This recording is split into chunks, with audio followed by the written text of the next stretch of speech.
Oh, yes. Yes. Jeffrey, are you okay? Almost there. Jeffrey, what are you doing in there? Nothing. Open the door this instant. Yeah. Jeffrey, my God, you're gonna go blind. I don't care. I don't care. Ooh. Oh, New Street Fighter Alpha 2. It's good. Oh, yeah. It's really good. Oh, yeah, baby. Ooh.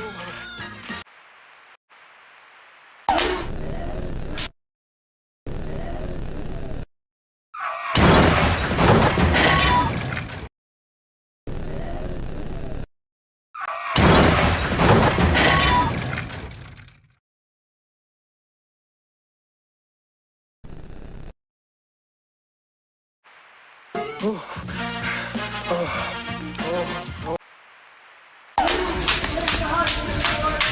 a bag of dicks! Nice language in front of our boys! They ain't playing tennis! The following program deals with a controversial subject. The theories expressed are not the only possible interpretation. The viewer is invited to make a judgment based on all available information.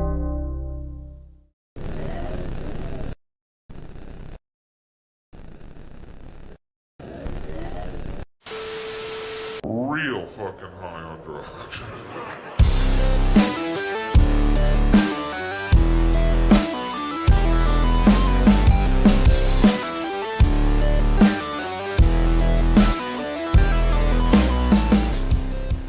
What is up, everybody? Welcome to another Saturday night, another Modern Comic Mayhem, and this one is a packed one. We've got a lot of stuff to talk about tonight. We got a lot of cool books to tell you guys about tonight.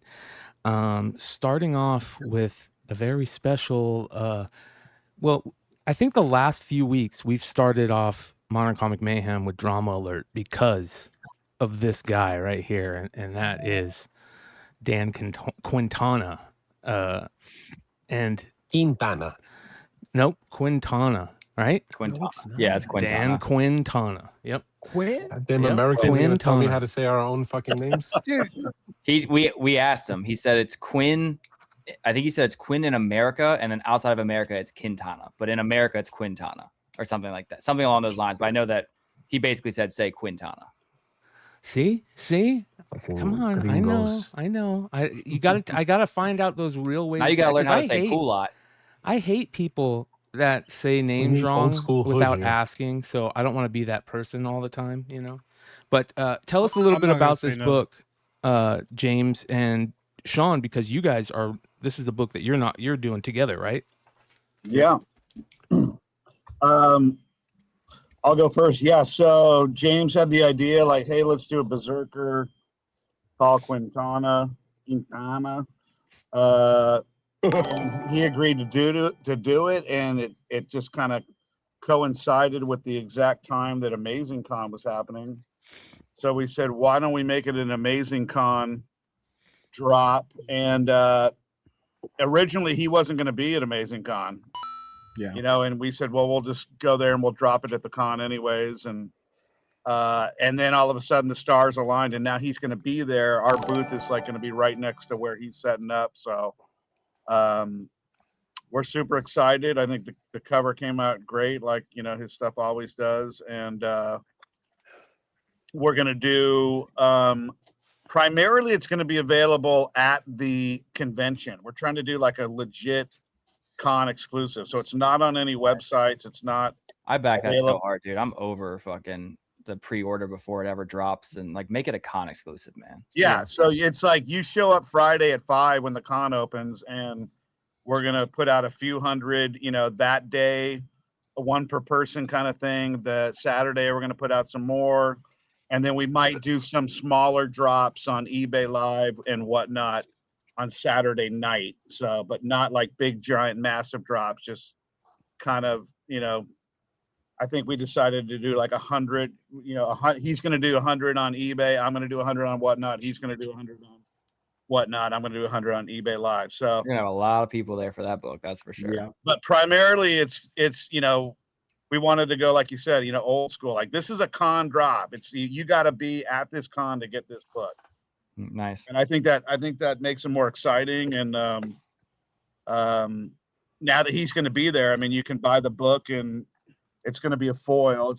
We haven't seen it come out yet, but I'm sure it's going to look nice. And then, you can buy it and get it signed. So we're pumped about it. And we just kind of released the image and the data today. We haven't released all the specific details about it. Just one treatment, just one version of it. Yeah. That's nice. Awesome. On next week, we'll, be releasing like the dates and how much it's everything specific, how much it is, how much it's dropping for, and we're not doing any auctions. We're not doing like bid it up to the sky. It's like that price on the drops, no auction, so that it doesn't get retarded like that.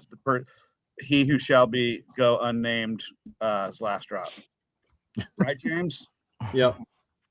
No, I don't know. Like Sean said, I don't know, dude. Everything about this, like you guys know, everything about this is like, especially it's going to be under a microscope. So we had to be like super careful with how we're doing this, and we want to make sure that, because we know just as well as anybody else, like people are going to be coming into Vegas just because Dan's there, and so we're like, well, how do we make it to where we can make sure that those guys that are coming in for this can at least get a copy? That was our primary focus. And then our secondary focus is like, well, we do have customers and supporters that aren't going to make it there. How do we do that and try and do it in a responsible manner? And it gets tough. I mean, at the end of the day, some people are going to be upset because some people are going to miss it. A perfect storm, it sounds weird from a retailer saying this. A perfect storm would be if everybody that comes to the convention that's a fan of Dan's makes it through our line and picks up a book. And then we have extras that we can then sell to everybody as well. That doesn't make the con. That's in a perfect world. That's what happens. Isn't it weird when there's a minimum, but a book like something like this, you're like, I'm going to print more than the minimum. Like that happens so seldom, but it's like on a book like this, you got to do it. And that's how you keep people happy. Cause if you cut it down, or if you only made 500, it's not even going to exist. It's going to be a blip on the radar for everybody. Well, and people would have been furious. Yeah. You know what I mean? Like it's weird as a retailer, it's a weird situation to be in. And we even talked about doing like, do we do multiple cover treatments? Do we do this and that? But like to some degree, we've gotten to that point now where it's like you have 4 cover treatments for an exclusive. Yeah. It gets ridiculous. So we looked at the art and we're like, this is going to look amazing in a foil. So let's just do a foil, It's gonna look great. Do you have a large image of this so I can just show the image? I think I sent it to you on Instagram. Okay. But yeah, this is the next drop since the Absolute Batman 19. So we'll see how much we'll see how crazy it gets. And, I think I'm gonna do a post where I just go on and talk to the people and go, look, guys, like this is how this one's going down. No, there's not gonna be any surprises. No, no questions on what it is, how it's gonna go down. We're gonna follow a very specific plan, and hopefully everybody's happy.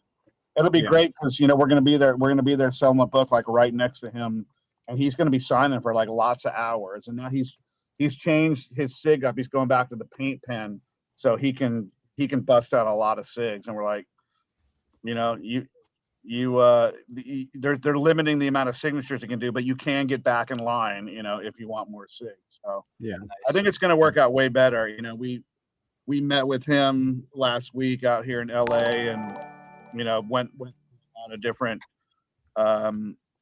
ideas and worked out a lot of different things. And he's on fire, and the book looks great, and we're stoked to be part of it, man. We're stoked to be able to, especially for a small con like Amazing Con, to be able to have him and the book there. It's going to be freaking cool.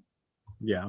Ronnie keeps sending these new things. I don't even know what these are. Ronnie found some new type of super chat mode. Jewels. He's sending jewels. So I don't know what these are. You guys are gonna have to let me know what these are. It looks like I'm gonna have to go and add some a new alert to the list. So YouTube added something, I guess. I got a question. So you guys are gonna have your own booth, and then he's gonna be set up at his own table next to you guys? Yeah, he's gonna be at Man Behind the Red Hood booth. Yeah. Right. No relation to Red Hood Comics over there. Right. But he's going to be set up. You know, they purposely put us together so they didn't have to like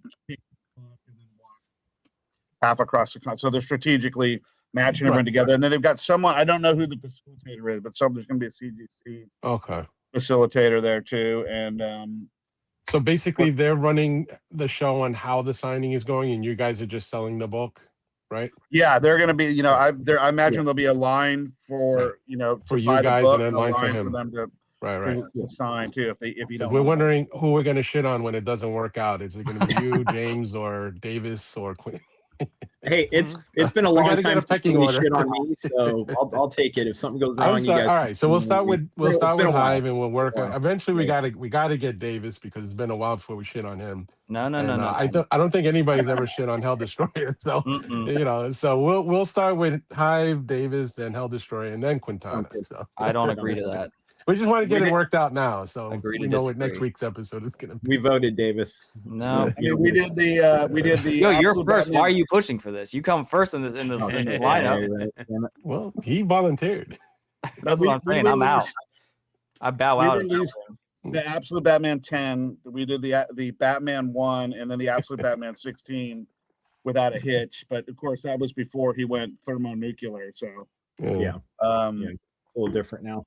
Hopefully, anyway, congratulations on that exclusive, man. It looks fucking great. And does it look good? You guys think it looks good? I think it looks pretty. I'm gonna cool. be honest. I've never really been a huge Berserker fan. I liked issue 1, but then they made 400 copies of issue 1. You know, different covers. But this looks amazing. Like this is something I'm definitely like into. I like he's got the dog kind of too. You know. Right.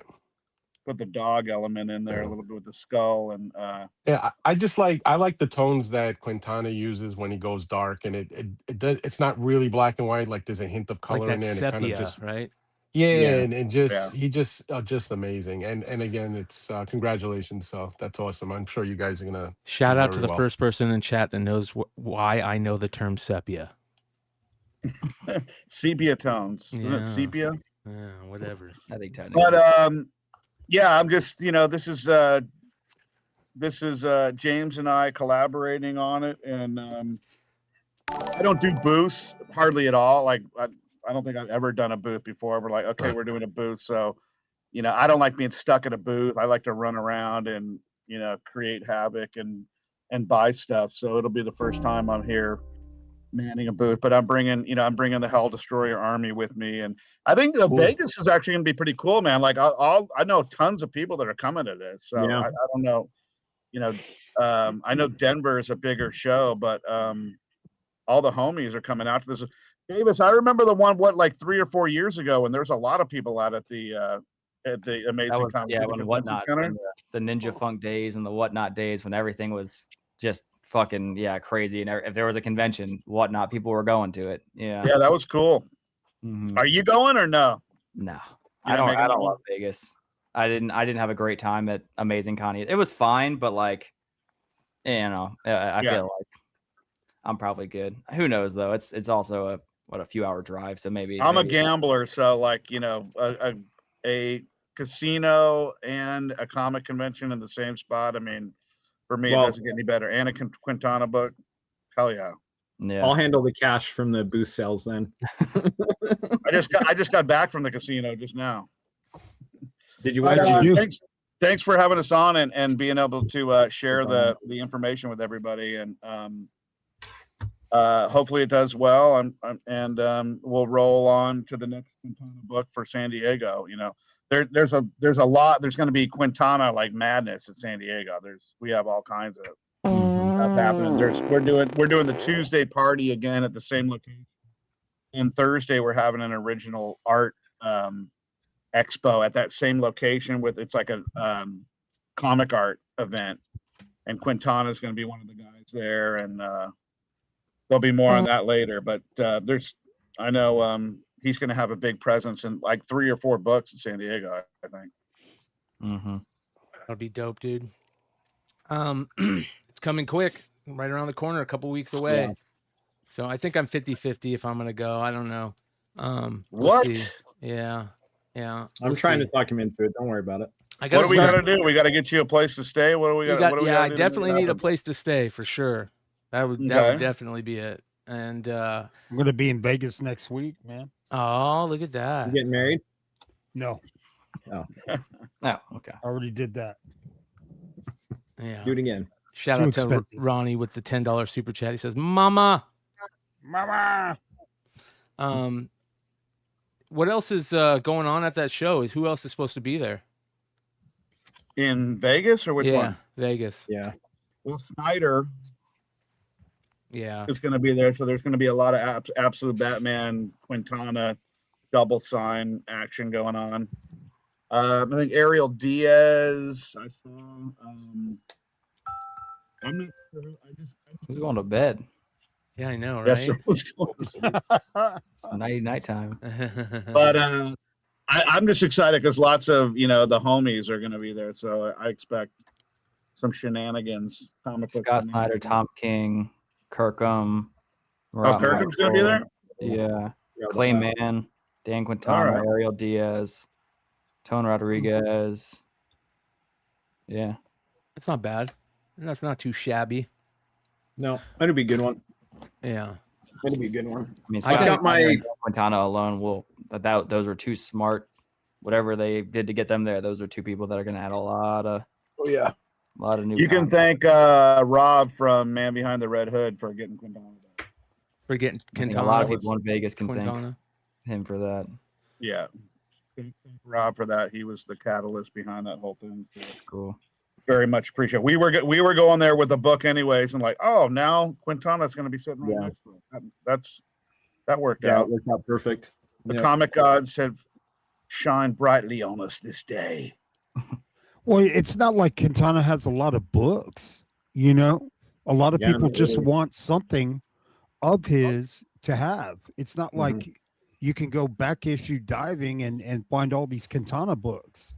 He really doesn't have a full library yet, And so when you come out with a book like this where a fan can get they're going to be excited. Yeah. Good point. Yeah. That's what we're hoping. We're hoping people are excited. We're excited. Yeah, I've been bombarded with people like, can you get this signed? Can you do this? I'm like, I can't, man. I can't get it signed. It's going to be a freaking comic book triage there. I don't know what I had for lunch today. You want me to remember your book to get signed? Like, no. I was thinking about it the other day, and I was thinking to myself, like, I don't want to have to freaking do everything that entails what a retailer has to do just because I don't have time to do it. The amount of time that you guys have to spend, getting books signed, getting shit sent out, getting all that, like, I don't have time to do that and do a show. So I'm thinking to myself, like, man, the best deals out there are the deals where, like, I can just promote a book and not have to deal with any of the other stuff because you guys have to do that stuff. You have to, get books signed and, get books sent out to CGC. And that's a lot of fucking work to do with a podcast. So, like, I always tell you guys that I'm very happy that, like, I'm able to talk from a different, like, soapbox because I'm not a retailer. I just can't be a retailer. You guys have to follow this standard. And if you don't follow this standard and keep your customers happy, I mean, I have to do the same, like, for the most part, but I don't got to fucking ship books. I don't got to get stuff signed. I don't got to do a sale every 2 days. You guys are putting in the work. And so I figured, that's one of the main reasons why I love talking about cool books and cool stuff that you guys are doing. You guys told me about this a while back, and I was like, yeah, we definitely, I would love to talk about it. And here's the thing, like, you're one of the few guys that are coming to the plate with a Quintana variant after all the ridiculousness. So you guys are going to be under a microscope, and you guys know that. I love it. Right? And I think moving forward, there's going to be, less and less retailers doing this stuff with his trajectory and where he's going and how he's going to be handled. So we'll see how the Quintana. Well, like I said, we said that we're in the golden age, silver age, bronze, copper, 90s. I don't know what we call this. Davis, what do we call this period right now? The variant age? No, the movie age, the variant age. No, was it's not the movie age. It's the variant age. That's what I think we should call it. The variant I think age. Variant age. I agree. call it the artist age. Perfect timing with that, Rye. He says with a $10 super chat, McClay, not a retailer? I've bought plenty from you plenty of times, LOL. Yes, I sell books. Don't get me wrong, I sell books, but I am not a retailer. Like, these guys are doing this every day. They're putting out, they're getting books ready to go. They're social media, they're doing sales. I can go 3 or 4 weeks without doing a sale just because sales are extra for me, right? And as a matter of fact, like, some of these guys, they still have a day job. So don't get me wrong, they're putting in extra fucking work on this stuff, which is crazy. So it's just more of a reason. I have 5 people working for me now. I just hired a full-time shipper. I mean, that wall behind me is getting knocked out for another 1,400 square feet in this commercial space. I mean, Ooh. I'm still running a real estate business. So I'm going for it. It's fun. I like, you know, if you didn't like it, you wouldn't be grinding so hard. It's fun. Yeah, exactly. It's a lot of work.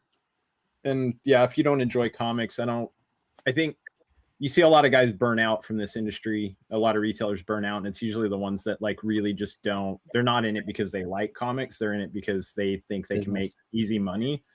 And like, I work 60 hours a week, if not more, every week, and have for 5 something years to make this my living.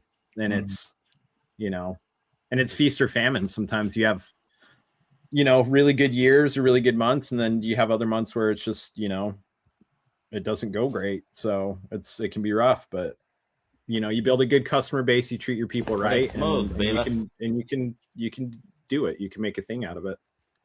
So I just love the comic books. You know, like I'm way new compared to you guys into this thing. And just the amount of different hustles that there are. There's the exclusive. There's like getting a collection and selling. There's original art. There's getting signed, but there's like so many different angles, and you know, you can. Some people like specialize in one, and they just and they make their living and do that. I'm trying to do like a little bit of everything. I'm selling old books, new books, soft slabs, hard slabs, exclusive. I'm not even really an exclusive guy. You know, I just kind of I like dabble in it, but we dabbled into the Absolute Batman 16 and ended up going crazy. So which is nuts. What is that book selling for right now at this moment? Let's take a look. Has any sold recently? My buddy just sold the Absolute Batman 10 with the enamel sig and the little Quintana box for $700. The 10. 15 grand for that one. Holy cow. Oh my God. Got a huge remark on there, dude. That's retarded. Yeah. All right, hold on. Let's go look at sold. With a hard R. 1,000 raw with Snyder and Quintana on it. And the stamp. A 9.8 sold for $14.50 with Snyder and Quintana.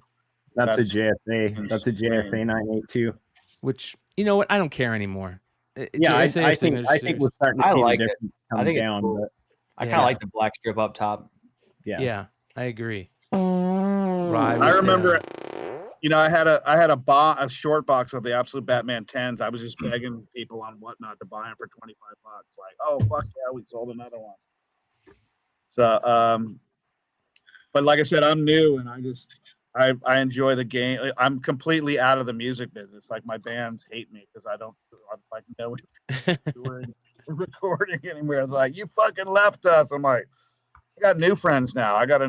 This is like my new band. Well, a lot of you guys kind of got into this game. I know Davis, I know you, Sean, and I'm sure James initially.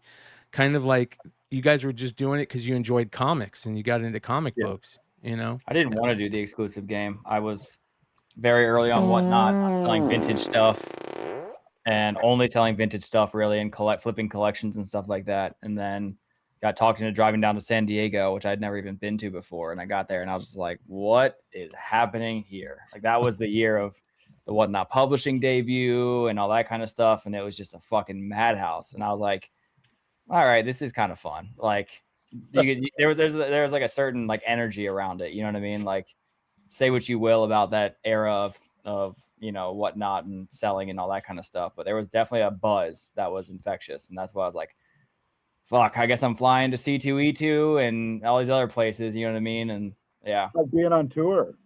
Yeah, I mean that year too. What would that have been? 2023?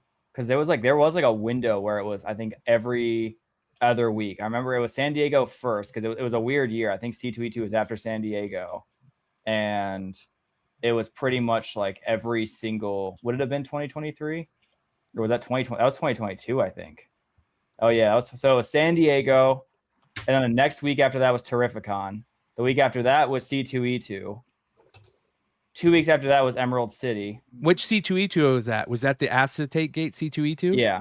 So that was like so that's what I'm saying. My third week, like I get into the variant game. 3 weeks later, I'm in Chicago, and that shit's going down. And I'm like, what the fuck is happening right now? Like literally, I was not planning to do any conventions. I wasn't that kind of seller. I did San Diego, and then I booked.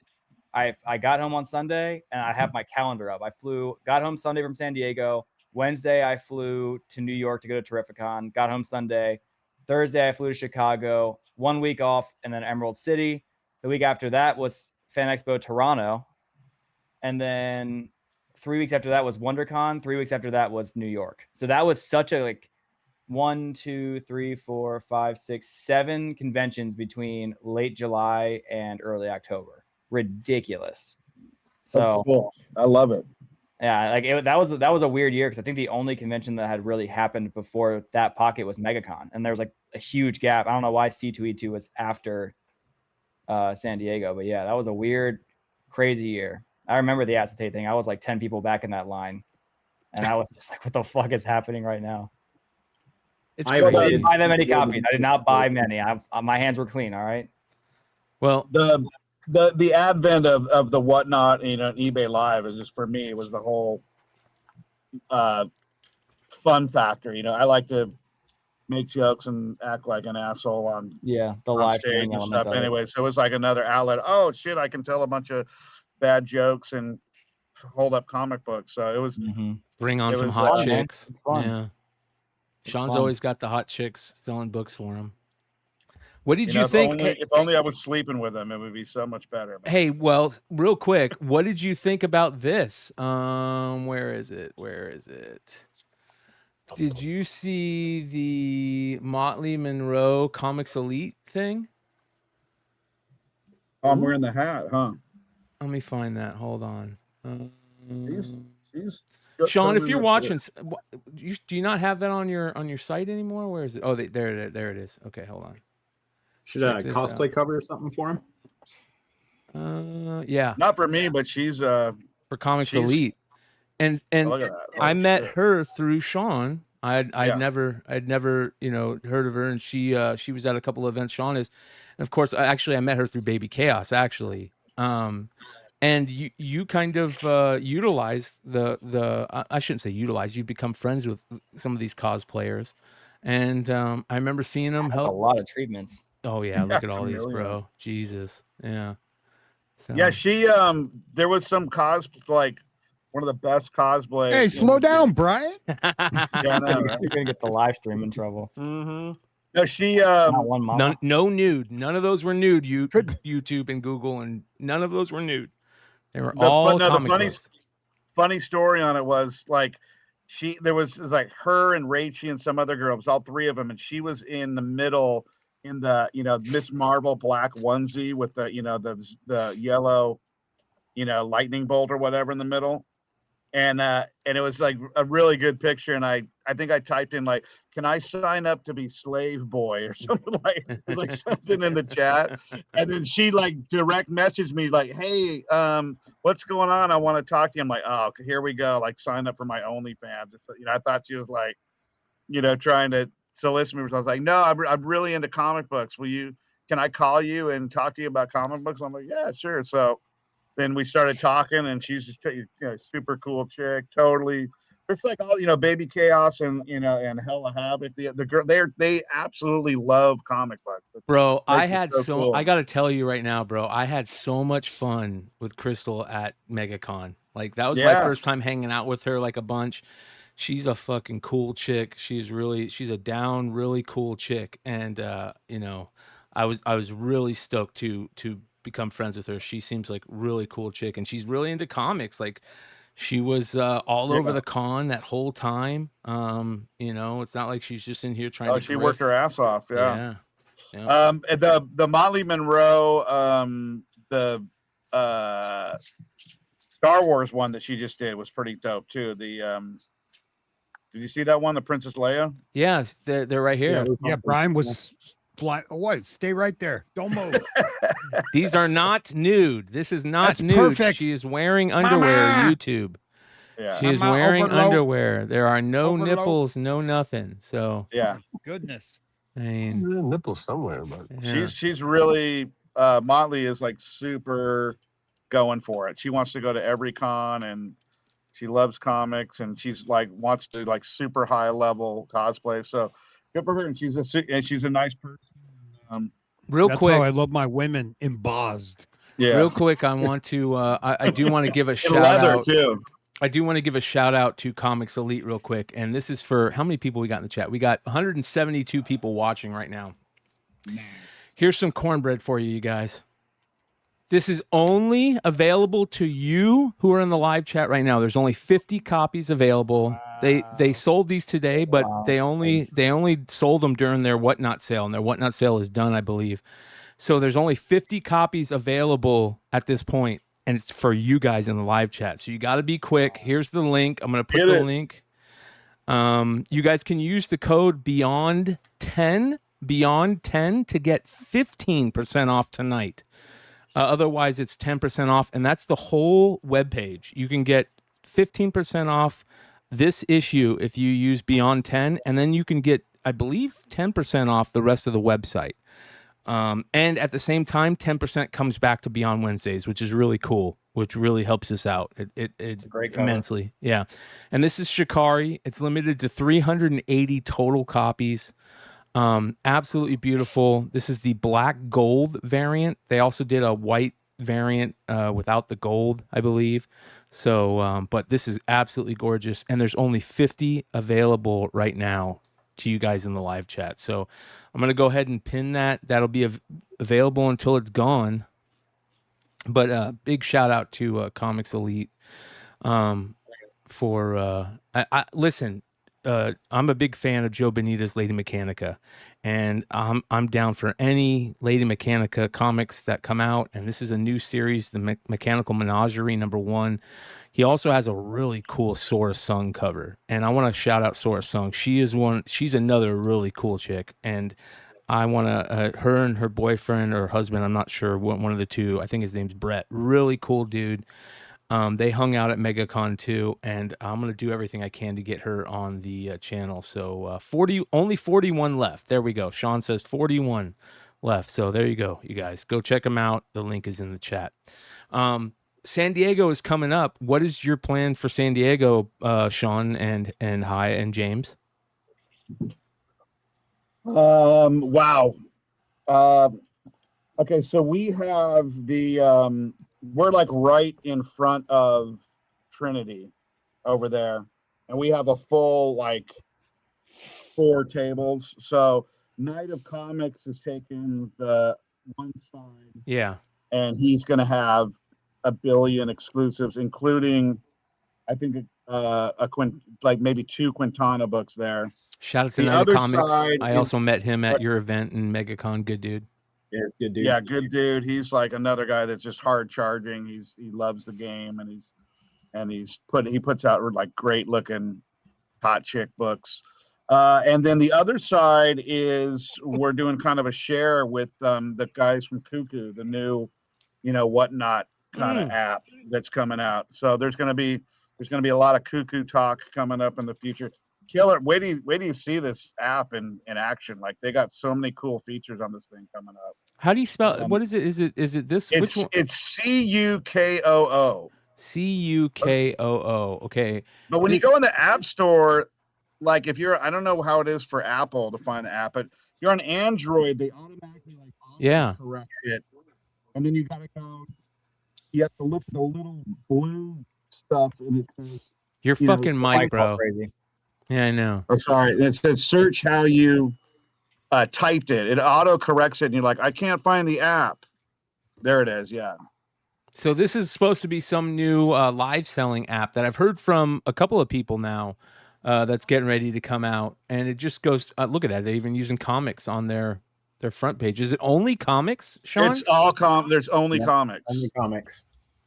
Wow. And it's if you guys want me to, I don't know if my link works, but I'm working with these guys, and I'm going to be I think I'm going to be the first third party show to run on here. They're all about they already have CBB. I don't want to get in a big thing on them because we can do this deep on this later. But they have CBB auctions. They have their own auction site that they've been running for a long time. AI so they already cover. so they already have a lot of built-in buyers already. Yeah, that's pretty rough. And, you got to tell them not to use the AI Silver Surfer cover. Yeah. Is that what that is? Yeah. Definitely, most definitely. I'll bust their balls on that. Yeah, fuck yeah. Let them know. Don't fuck around with the AI shit if they're gonna be a comic app. Okay. But that being said, I've heard good things about this app. I've heard it's just. Well, let me just real quick before I get into San Diego. So it's got features like number one, the selling fees for sellers are way less. Number two, they have a thing where you can actually you have the processing fee. And whatever, like say eBay or whatnot charges, you can charge the processing fee to the buyer if you want. So you won't, you can make them pay the credit card processing fee. It also has the ability to load up a wallet.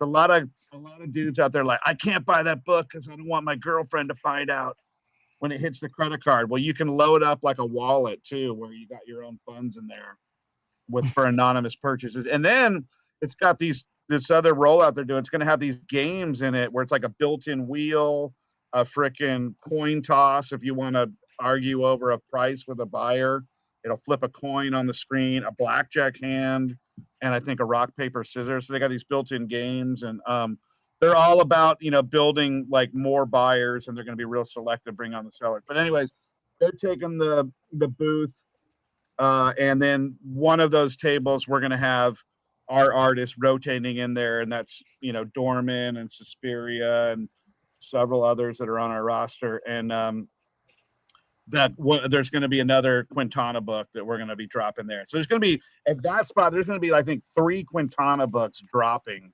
at that location. That's going to be a mess. Yeah. And then we have the Tuesday retailer summit party again that we're going to do. And then Thursday, we're doing an original art show, which is going to kind of feature Quintana, and he's going to have all of his paintings up there. And all of the promo stuff is AI. That's so funny. I don't really care. It's not a big deal, but it's funny to like zoom in and see like it's the text is all like that picture with the AF-15 in the bottom left corner looks normal, and I just zoomed in on the slab and it's just gibberish. It's Amazing Spider-Man is clear, but then I was like, wait a second. I'm gonna have to bust their balls. Like, remove the AI immediately. Yeah, fucking A, man. Listen, got slammed. It's obvious that the live selling platform is a major thing moving forward. I mean, we're seeing it's tons of work, man. They're just like the tech that they having to deal with every day is like gnarly to set this up. I don't know how they do it, but it's they're and what's very interesting bugs all the time. What's very interesting is we're seeing like all this movement around these live selling platforms. GameStop is saying, "Hey, collectibles is the fucking future of our business. We want to, throw our hat in the ring and say we are all about collectibles. Let's make believe that we're gonna buy eBay." You know what I mean? Like, we see some crazy things going on in this live selling platform era with collectibles, and they're just doing comics, which is very cool. So it's going to be very interesting to see where they go in the future. You said, are they supposed to roll out, is like their big rollout San Diego? Is that what the plan is? They're going to be, yeah, I think I'm going to do, they've already ran some shows. They ran a show where they did like an ASM 1 through ASM like 40, like gnarly, like crazy. I mean, I bought a I bought some $500 Spider-Man on it. But they're just like testing it, you know, to make sure it works, and they're signing people up. But yeah, the rollout will be in July. And again, they're going to be super selective on the sellers. They want it to be appointment based. You know, like you cannot reschedule your show like this. You got to show up for this. You know, they want you know, really entertaining people, and they're more about, you know, let's get a bunch of buyers in and make it a real good experience. And they're all about comics. Their whole thing is that's all they do. So, and I know they put a lot of money and a lot of time and effort into it. I think it'll be good to have an alternative to eBay and whatnot. It'll be good to have a legit platform to mess around with. Well, so we'll see how it goes. They're spending a lot of money on marketing. They're going to be at all, you know, a lot of the cons setting up and probably streaming from the floor, a la eBay. All right, so that's coming to San Diego. Do you have any? Is there any big plans, big variant plans that you can kind of key in and maybe drop some? There's going to be a Quintana. Ooh, and it's a pretty gnarly. What do you say? It's like a milestone issue of a real big. They don't want me to say it yet. You know, everything in comic, it's a secret. It's a secret, just like in bands, right, Davis? We know that Absolute Batman 22 is coming out, origin of Harley Quinn in that series. I've seen that sketch of that. Interesting. Ooh, is it good? I'm sure it's going to be amazing. I mean, the sketch was rough, but I get the concept. Yeah. But I think the fact that there's probably going to be 4 Quintana exclusives at San Diego, I think. Wow. I'm surprised. Davis might have one. I don't know. Maybe he's got the 5th one. I don't know. Well, Davis has got 20 fucking variants coming for San Diego. So, like, right. Yeah. James, what about you? You got what's your plans for San Diego? I mean, I've got a couple of books. A lot of it's going to be hanging out with Sean and doing the stuff they're doing and being involved with that. But yeah. But I'll be I've got a hotel right across the street, I guess, over at the Omni. So I'll be bouncing back and forth doing live sales throughout the whole weekend. And I've got a Suspiria, at least one Suspiria exclusive, maybe 2 for that, and then a bunch of other shit. So, yeah. She's the best. Absolutely amazing. Yep. We're gonna get I'm excited to be here for Heroes in like a month. So I'm Nice. excited to hang out with her again. And all right. Davis has got like 20 fucking books, so I mean, just be ready for it. I think I'm at 26 currently. Jeez, 26 for San Diego. That's it, you slacker. I know. I got a few more. Hey, I got a few more in the works. I'm trying to hit 30. All right. Well, listen, I am getting ready for San Diego, and I'm gonna pump my sale tomorrow night real quick. So this is some of the stuff that you're gonna see for sale tomorrow night. Now, I want to give a big shout out to Mark Spears. You guys are not gonna believe this. So when Mark saw the episode where we talked about losing Kyle Stinson to cancer recently, he reached out to me and he said, "Hey man, can I send you some stuff and you can, have them on your next sale and give to the family?" So look what he sent me, you guys. These are all 1-of-1 signature series cards that he sent to CGC to get graded. This is the printing plate. So 1-of-1 signed. 1-of-1 of the Jaws shark variant, but look at the back, dude. Check this out. Don't go into the water, Mark Spears. Sick. Right? 1-of-1 signed. He sent these to be auctioned off to give to the family of Kyle Stinson, who passed away of cancer, you guys. What a fucking, just an amazing person. These are 1-of-1s from his personal collection, you guys. This is a 1-of-1 foil signed. He sent me these boxes to auction off. This is an unopened Wicked of Oz box signed by Mark. This is the Halloween box, blaster box, the OG Halloween blaster box signed by Mark. This is the recent Halloween Kickstarter hobby box signed by Mark. And I've got check this out.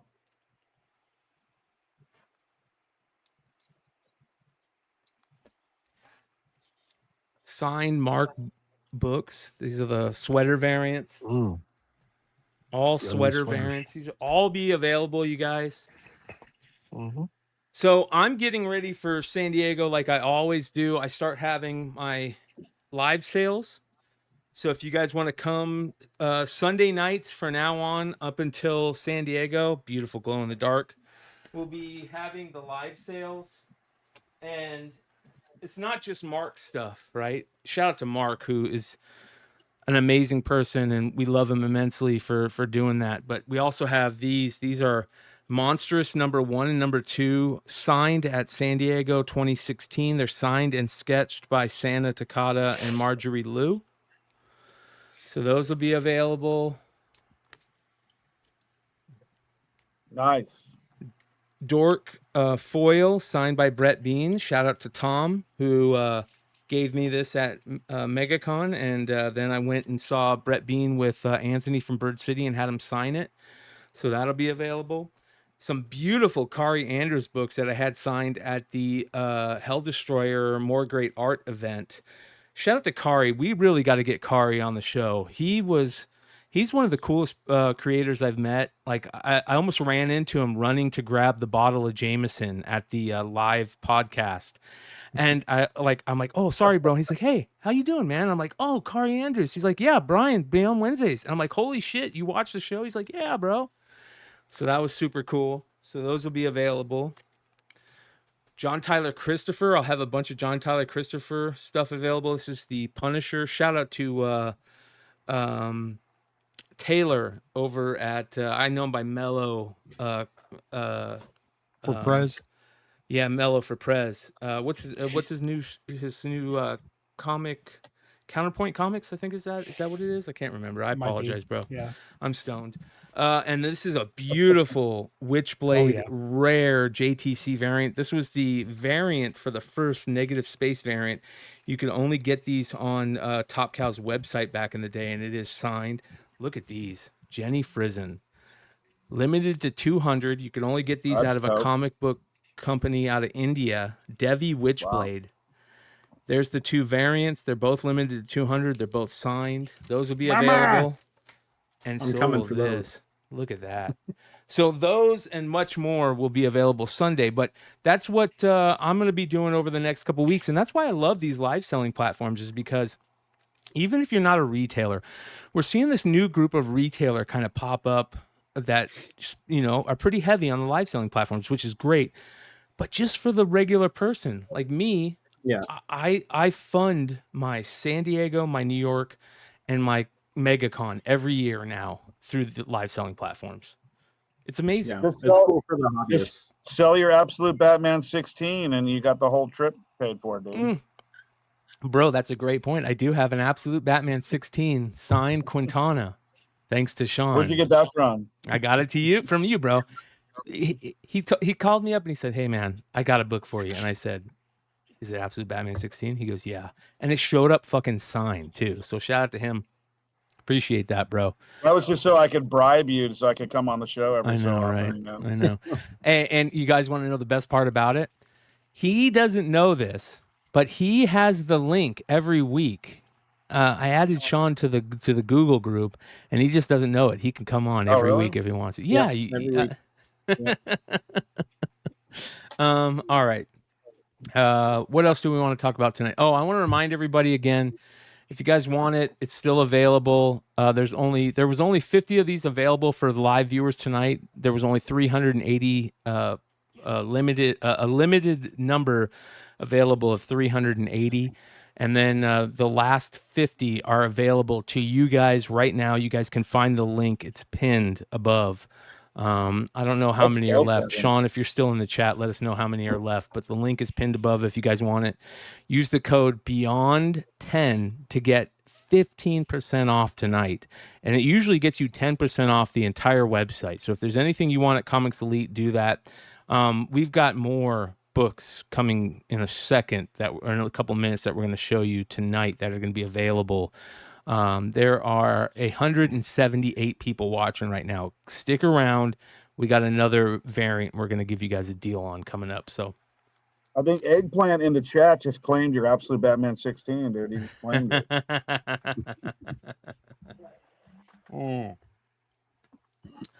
I guess Taylor's Countdown Comics. Trolls Yep. Comics is saying. Countdown Comics. Shout out to Taylor. He's a good dude. Really good dude. Yeah. All right. Couple of things that I want to talk about. I want to go over F.O.C. tonight. Shout out to our boy Billy. Much love, Billy. Economics and Comics does a really good F.O.C. page. Absolute Batman Arkham Special one shot third printing is coming out. I saw one of those given away in the Stein Packs last night. Shout out to everybody who got the Stein Packs, and shout out to Rye who just gifted 50 memberships. You're the shit, bro. All right, Adventure Time Pride Special. You got a bunch of variants for that. Really love this Perillo. Perillo's been killing the major DC and Marvel books he's been doing lately, and that is a really tell me Dude, that's that not looks Henry like Henry Cavill, Cavill, dude. right? Yeah. That's fucking That's awesome. I still don't understand why they got another Superman. Yeah, Cavill was the best. Yeah, dude. Alice Forever After, cool book, number 4. You got a bunch of good variants for that.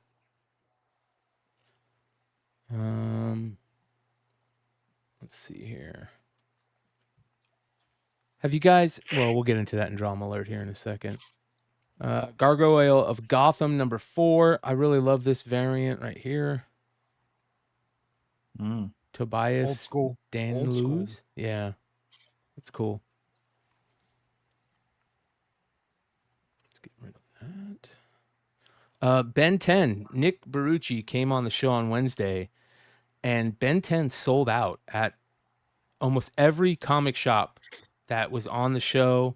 I've seen a ton of people talking about it, and he said that it sold out at his level, at the distributor level also. So people are talking about this book. This is a good thing. If we can get the younger generation into comic books and it takes their things that's their nostalgia to bring them in, I'm all for it. We're seeing Ben 10, Dungeon Crawler, Carl, whatever it takes to get them into the comic world, I'm all for it. And this supposedly sold out. This is issue number 2 on F.O.C. And I really think it's cool that they went out and they got Lucas Lee Garza to do the limited to 250 variant from their web store. Unfortunately, I heard their website crashed when we talked about it, and the Beyond code didn't work for anybody, which is a bummer. But if you get a chance, go to the Dynamite website and get the limited Lucas Lee Garza Ben 10 number 1. All right, next. Let's see here. I really love the Bizarro Year None number 1 second printing cover B. This is gorgeous. I love the Quietly, but look at that. Oh, shit. Badass, dude. Cool. Beautiful. Damn.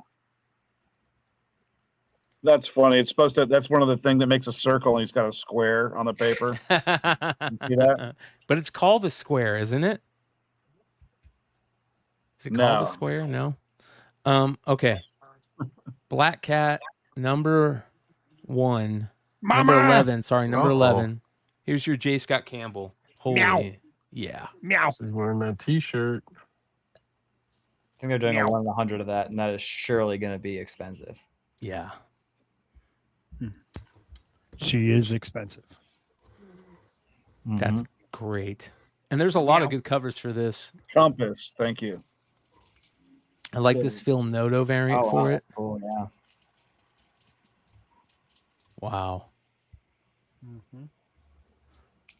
And then there's a Nettie's Marvel used. Rivals one. But more But used. importantly, how about this one? How about this one? Where is it? Let's see here. Right here. Is there a password to get into it still, oh my bro? god, it's still password blocked. All right, you got to figure that out. There won't be. I'll fix that right now. So, if you guys haven't seen this book, let's go.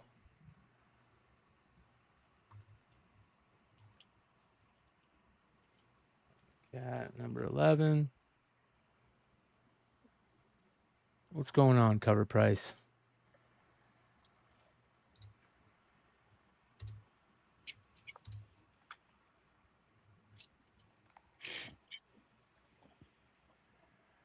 Okay, here we go.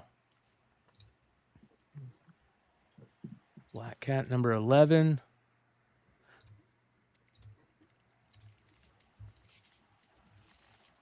So there is a Amazing Spider-Man 129 homage to that. God damn. Right? Should be good now, Brian. Okay. So there's that. That's the Kafu. Is that how you say it? Kafu? Kafu? Yeah, Kafu or Kafu. Cat food. All right. Look at this fucking Sway variant. Ooh. Right? Yeah. So here you go, you guys. This happened because of MegaCon from meeting Sway. Really? Oh, is this your exclusive? Yeah. Ooh. That's really good, man. He's with More Great Art now, Sway. Yep. Mike. Shout out to Mike the Greek, More Great Art. So, all right, you guys. You guys, the link is in the chat for this. If you guys want to go pick this up, this is available. Really? Yep. You can use the code. What is your code, James? Beyond 15. Beyond 15. Beyond 15, you guys, on this one. Yep. And you'll get 15% off. So, and I do have the Campbells. I think I've got 5 of the 1/100s available in there. 5 left. God damn it. Why didn't you tell me, James? Fuck. Sorry. Isn't that gorgeous? How many of these way cheaper than eBay? How many of these are printed? So the trade, we had to do 2,000 trade, 1,000 virgin. Okay. But these are 4 heroes. I just made a limited amount available for you guys, basically is it. But the rest of these will be at the booth at Heroes, and Sway's going to be at Heroes. So we'll be getting a bunch signed and stuff like that from him. So that'll be a lot of fun. So you guys, so Hive's got a amazing Las Vegas variant coming out and a Heroes variant coming out. We had a bunch of Heroes variants. Dude, I really want to go to Heroes. I don't think I can fit it. It's a lot of money to go across the country right before San Diego. I really want to go. That's such a good show, man. You gotta, one of these years, you need to earmark it. You got to come out. Yeah. That's a beautiful, beautiful Sway cover. He's been killing it, dude. He put out, let me show you this. This fucking cover is fantastic. I think, and I had this conversation with a bunch of people, but I think he's super underrated. Yeah. I don't know how, but I think he is. And his run on Poison Ivy is one of the greatest modern comic cover runs we've ever seen. You know, I mean, he's just killing it. But I think it's because it was all ratios. I think that's why nobody talks about it like they should. Yeah. There's a Scarlet Witch ratio that he did that's freaking complete dope too. Yeah. Ooh. Hold on, let me put this out here. So's a Micah James, that Punisher cover with her wearing the T-shirt, is that available? Because I see it inside the cover options, or is that an error? Yeah, there was I put the ratios up there too. I don't know how many I've got left, but they're in there. Yeah, the ratios are in here. Greg Land, J. Scott Campbell. What is the I don't see the other one. The other one is the this one right here. The where's that? The Punisher label one? Oh, that's that's not a ratio, that's an open order. Oh, it's an open order? Okay. Yeah. Yeah, it's a brilliant open order. I definitely snagged a bunch. Dude, it's such a good one. Yeah, because when you click onto the T-shirt one, it still says Sway. Oh, does it? Yeah, when you type in Campbell, it goes to the Sway book. He'll fix it. This is a gorgeous cover by No. What are you doing trying to buy Campbell, John? What's going on? Well, I'm the Punisher fan. No, man. I want that T-shirt. I don't know. I'm going to be getting multiple copies of Sway. No, I'm sure it's just because it's in the listing. But if you were to add it, it would add that as a product. It should add it as the product. Yeah. Yeah, whatever the product is in the drop down is what's going to add. Like as long as it has that name in your cart, you'd be fine. Look at Yeah, it's this. just because I have the entire listing is titled for the Sway thing, but This it'll is be a different. 1 in 50 by Tran Wen. By the trade dress. What's that? That's for Captain Marvel. What? I don't know. Captain I feel Marvel I feel I like Dark that one Pass as a number version. 3. When it has that kind of like, it feels kind of color pencil, and you can see like the Yeah. texture and stuff. When they put the trade dress on, it clashes so much. I actually back that one as a 1 You in like this 50. one more? Yeah, like sometimes like a lot of times when Peach does a cover and she leaves like the watercolor paper on the image itself, and then they put a trade dress and it doesn't have that, it just feels like it's sitting on it. So like scenarios like that, I back buying the Virgin. Yeah, I agree. Especially because it's agree. yeah, when it's Marvel, so unfortunately you'll probably be able to get that for $20. Yeah. All right, Civil War Unmasked. You got a 1 in 50 to be determined Magic the Gathering variant. This is the thing. Classified. The big 2 or big 3, let's just put Image in the big 3 for now on. We'll call them the big 3. They need to have their covers available on F.O.C. You not having your covers available on F.O.C. hurts the print run of those books, or the order run, the order amount of those books. If a retailer can see the cover, it's gonna help them decide to order that book. Period. I'm gonna go on a limb, and I mean I feel like it's safe to assume that that's not on purpose. Like they're not. No, it's not on purpose, but it's just like, and when you're working on that many covers, I can imagine that an artist not hitting a deadline, or at a certain point it's probably out of their hands. And I get that, but this is one of the things that I've heard retailers complain about the most over the years. There's a cool Simone DeMeo variant for that one. He's underrated. Yep, totally. Daredevil number 2, second printing. Daredevil number 3 is on F.O.C. Look at this Lozano cover. That plaid Daredevil 2 is crazy. Yeah, same with the Apena. Hold on. This is the Lozano. Fantastic. Love that. And then here's the Platt Daredevil. Platt's been doing a couple covers I've seen him do recently. He's back, man.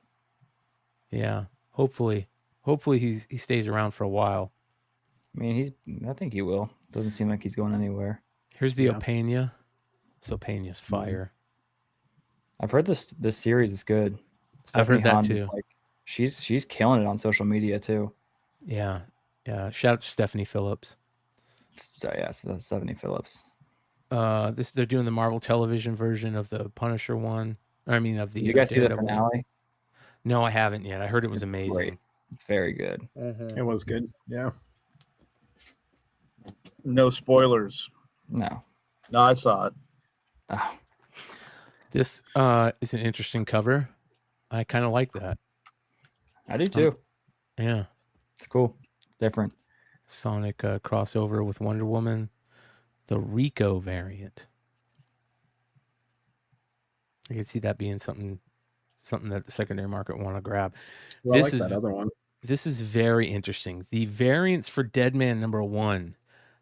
That is it doesn't feel like Cho, right? I mean, it feels like Cho with the style. Yeah, when you stare at it at first, no, but then when you look at the detail, you're like, oh yeah, that's fine Cho. That's cool though. There's so many cool variants for this book. I really like the Mike Choi 1 in 25. Mark did a variant for it that's really good. Boston Brand Deadman is one of my favorite characters. I love this Hayden Sherman cover.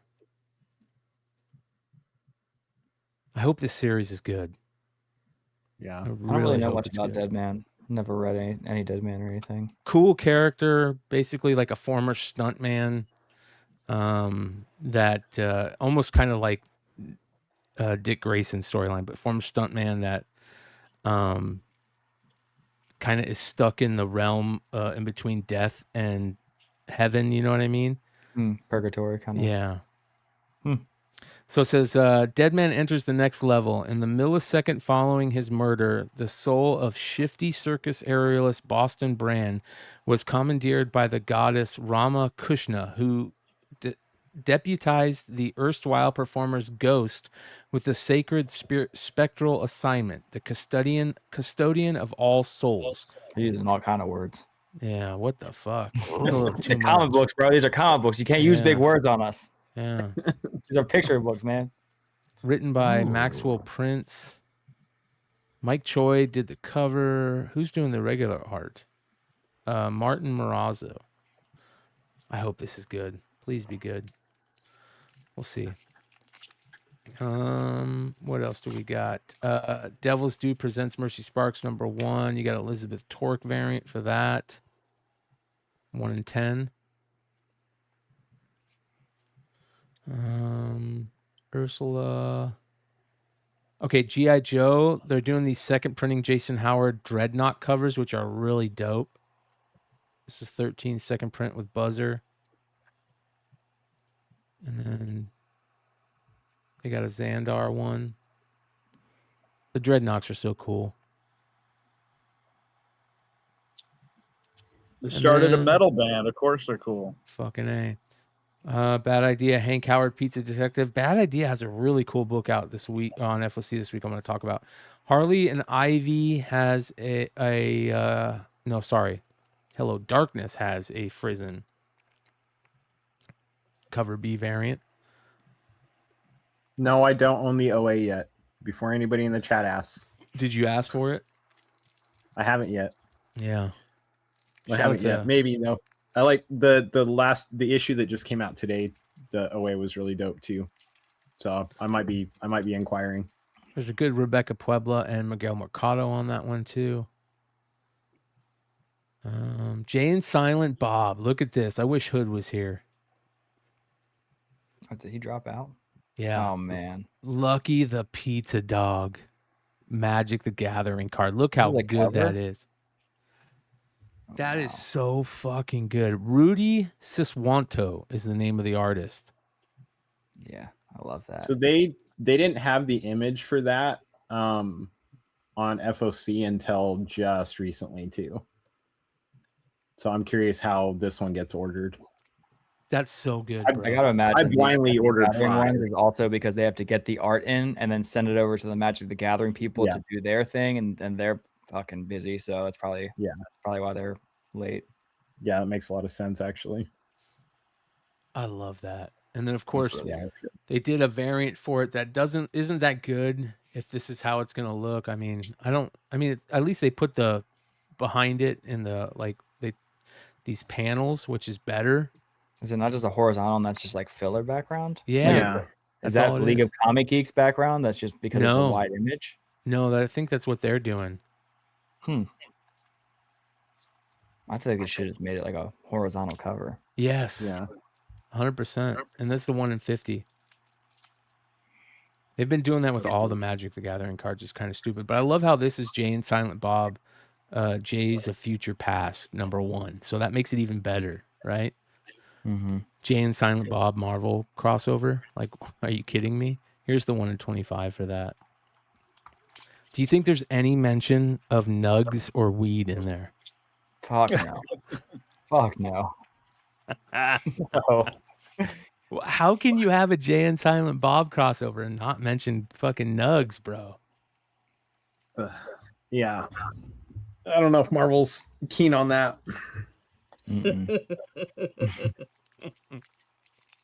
Real Fake says, I met Kevin Smith at a dispensary in LA on 420. Great guy, and he can smoke. I sat next to, what is the other actor's name? Jay Muse. Yeah, I sat next to him on the way to Dallas Fan Expo last year, and didn't talk to him or anything. But he had this like crazy, he took a nap. He slept the whole time, but he used like an apnea mask. Yeah, he sat down and put it on and just.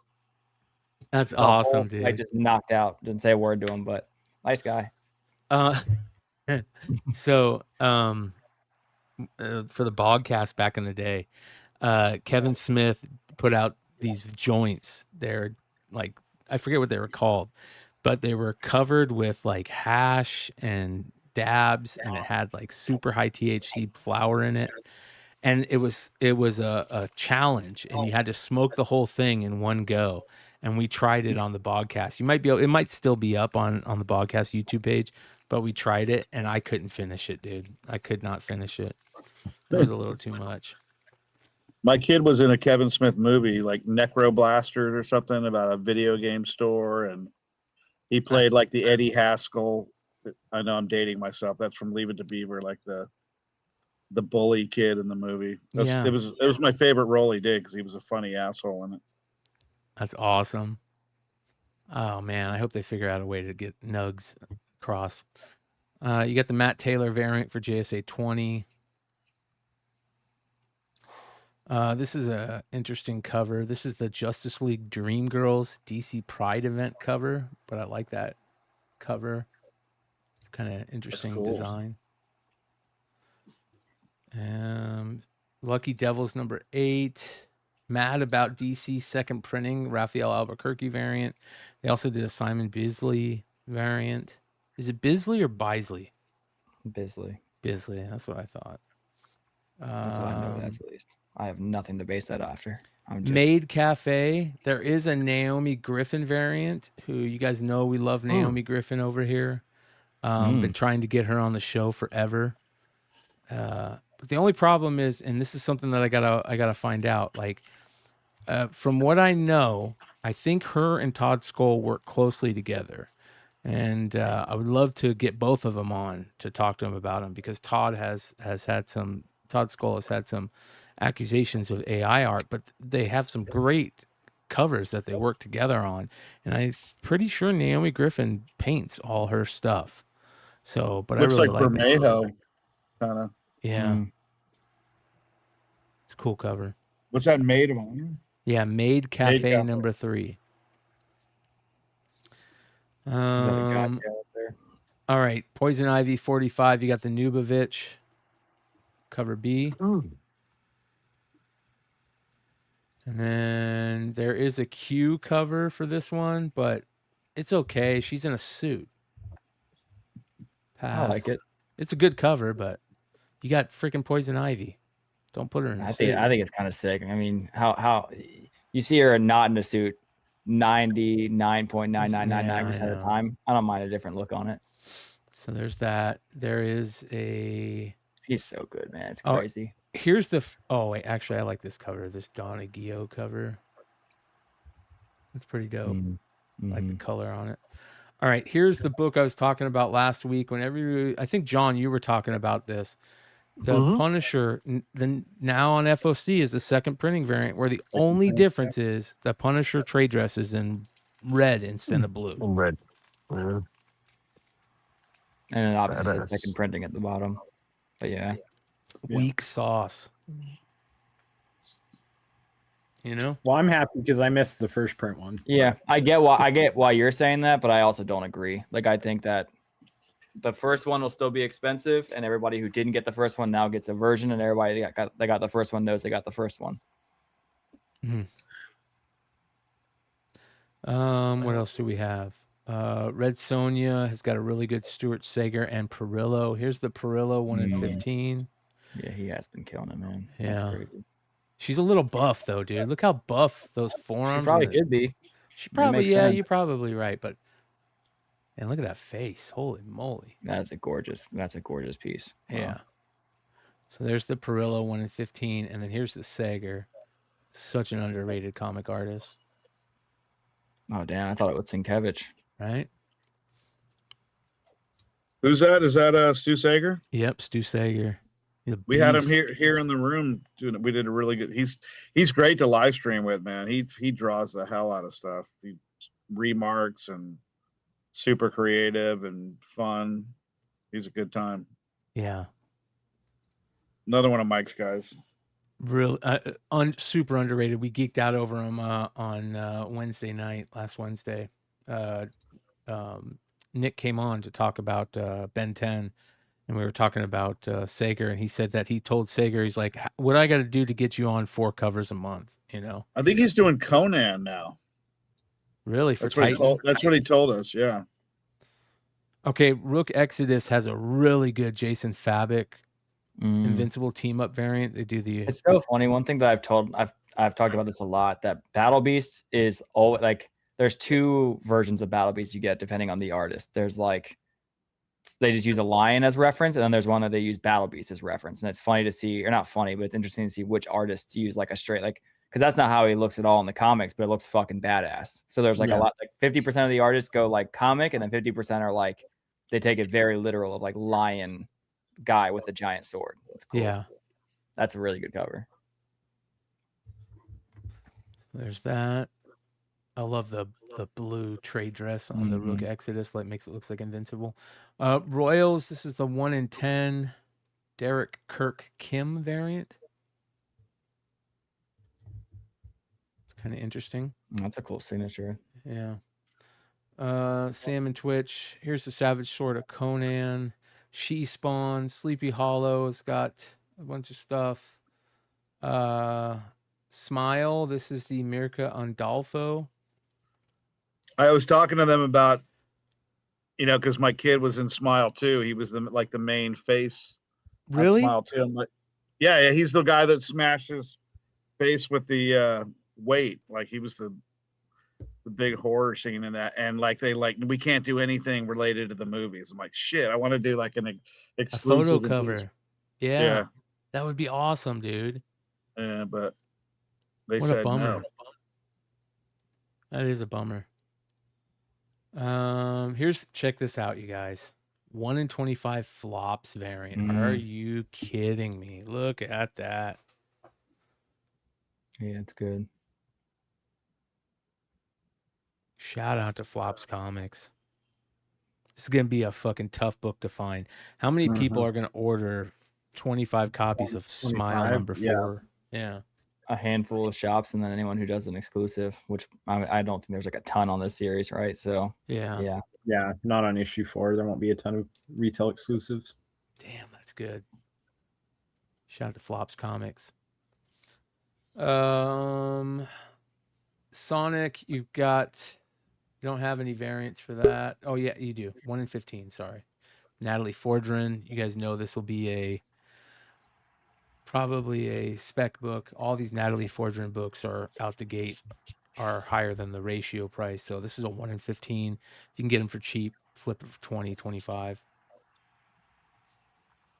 There's that. Why is that? Is that artist hot or something? Natalie Fordrin does all the ratio variants for the Sonic books, and all of her ratio variants just go crazy on the secondary market, at least after a couple weeks after, and then they'll sit for a little bit, and then they'll blow up again at some point. B. Geroni with the $2 super chat says Black Cat 11 from KRS dropped today as well. Ooh, we got to go take a look. Shout out to Natalie KRS Sanders. Comics. It's Is it a good. Natalie Sanders? I Oh think my it is. gosh. I could be wrong. Hold on. What is that? Hold on.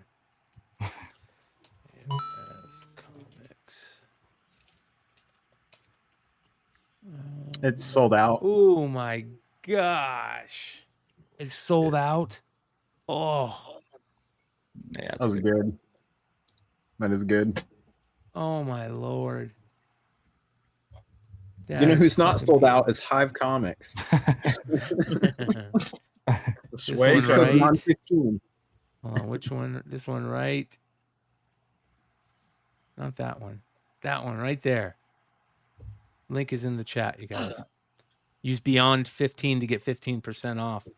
That is fucking beautiful. Shout out to Chris and Jose over at KRS Comics, one of the best retailers in the game. They have a lockdown on Natalie Sanders. They treat her well, and she sticks with them, and I can see why, man. I should have had him do a sweet death with her. Oh, bro. Ooh, yeah. 100%.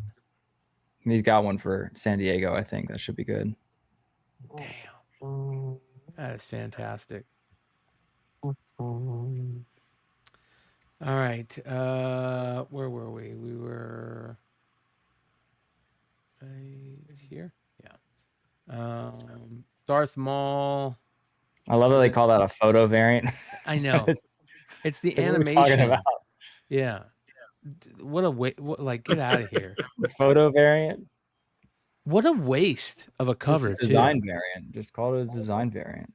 call it the animation variant. That's that's a photo of the animated character. Which is like, well, how's that different from what Bjorn Berens does? Shout out to Susie. Here's your last Starship number 8 Suspiria variant. Yee!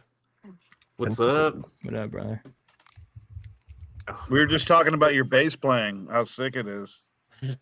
Dude, it was so funny. Like, so, you know, side story. So I went to the show yesterday to catch up with the band because, you know, I left back in January. I played my final show with them. And then I paid to get into the venue, all that. And they still hadn't they hadn't played yet. And I go up to the merch table, go say what's up. And they're like, hey, it's great to see you. Hey, weird question to ask you.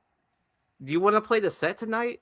I was like, let me see what the set list is. And I look at the list and I'm like, yeah, I can play all these songs. And then I was like, yeah, sure, I'll play. They're like, oh, that's awesome. Da, da, da.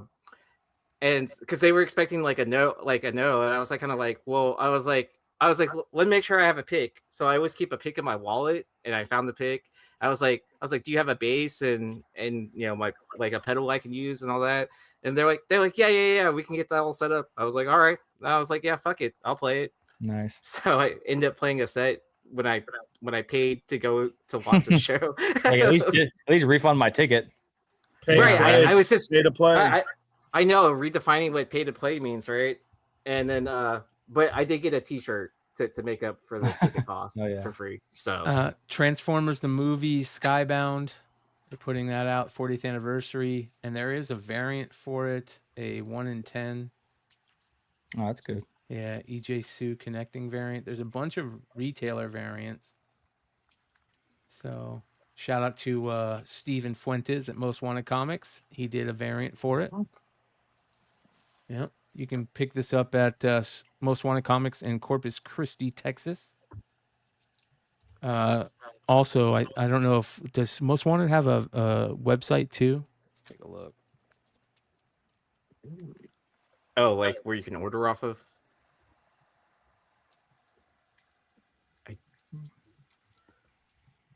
Nope, that's not it. There we go. Most Wanted Comics, Texas. They have it here.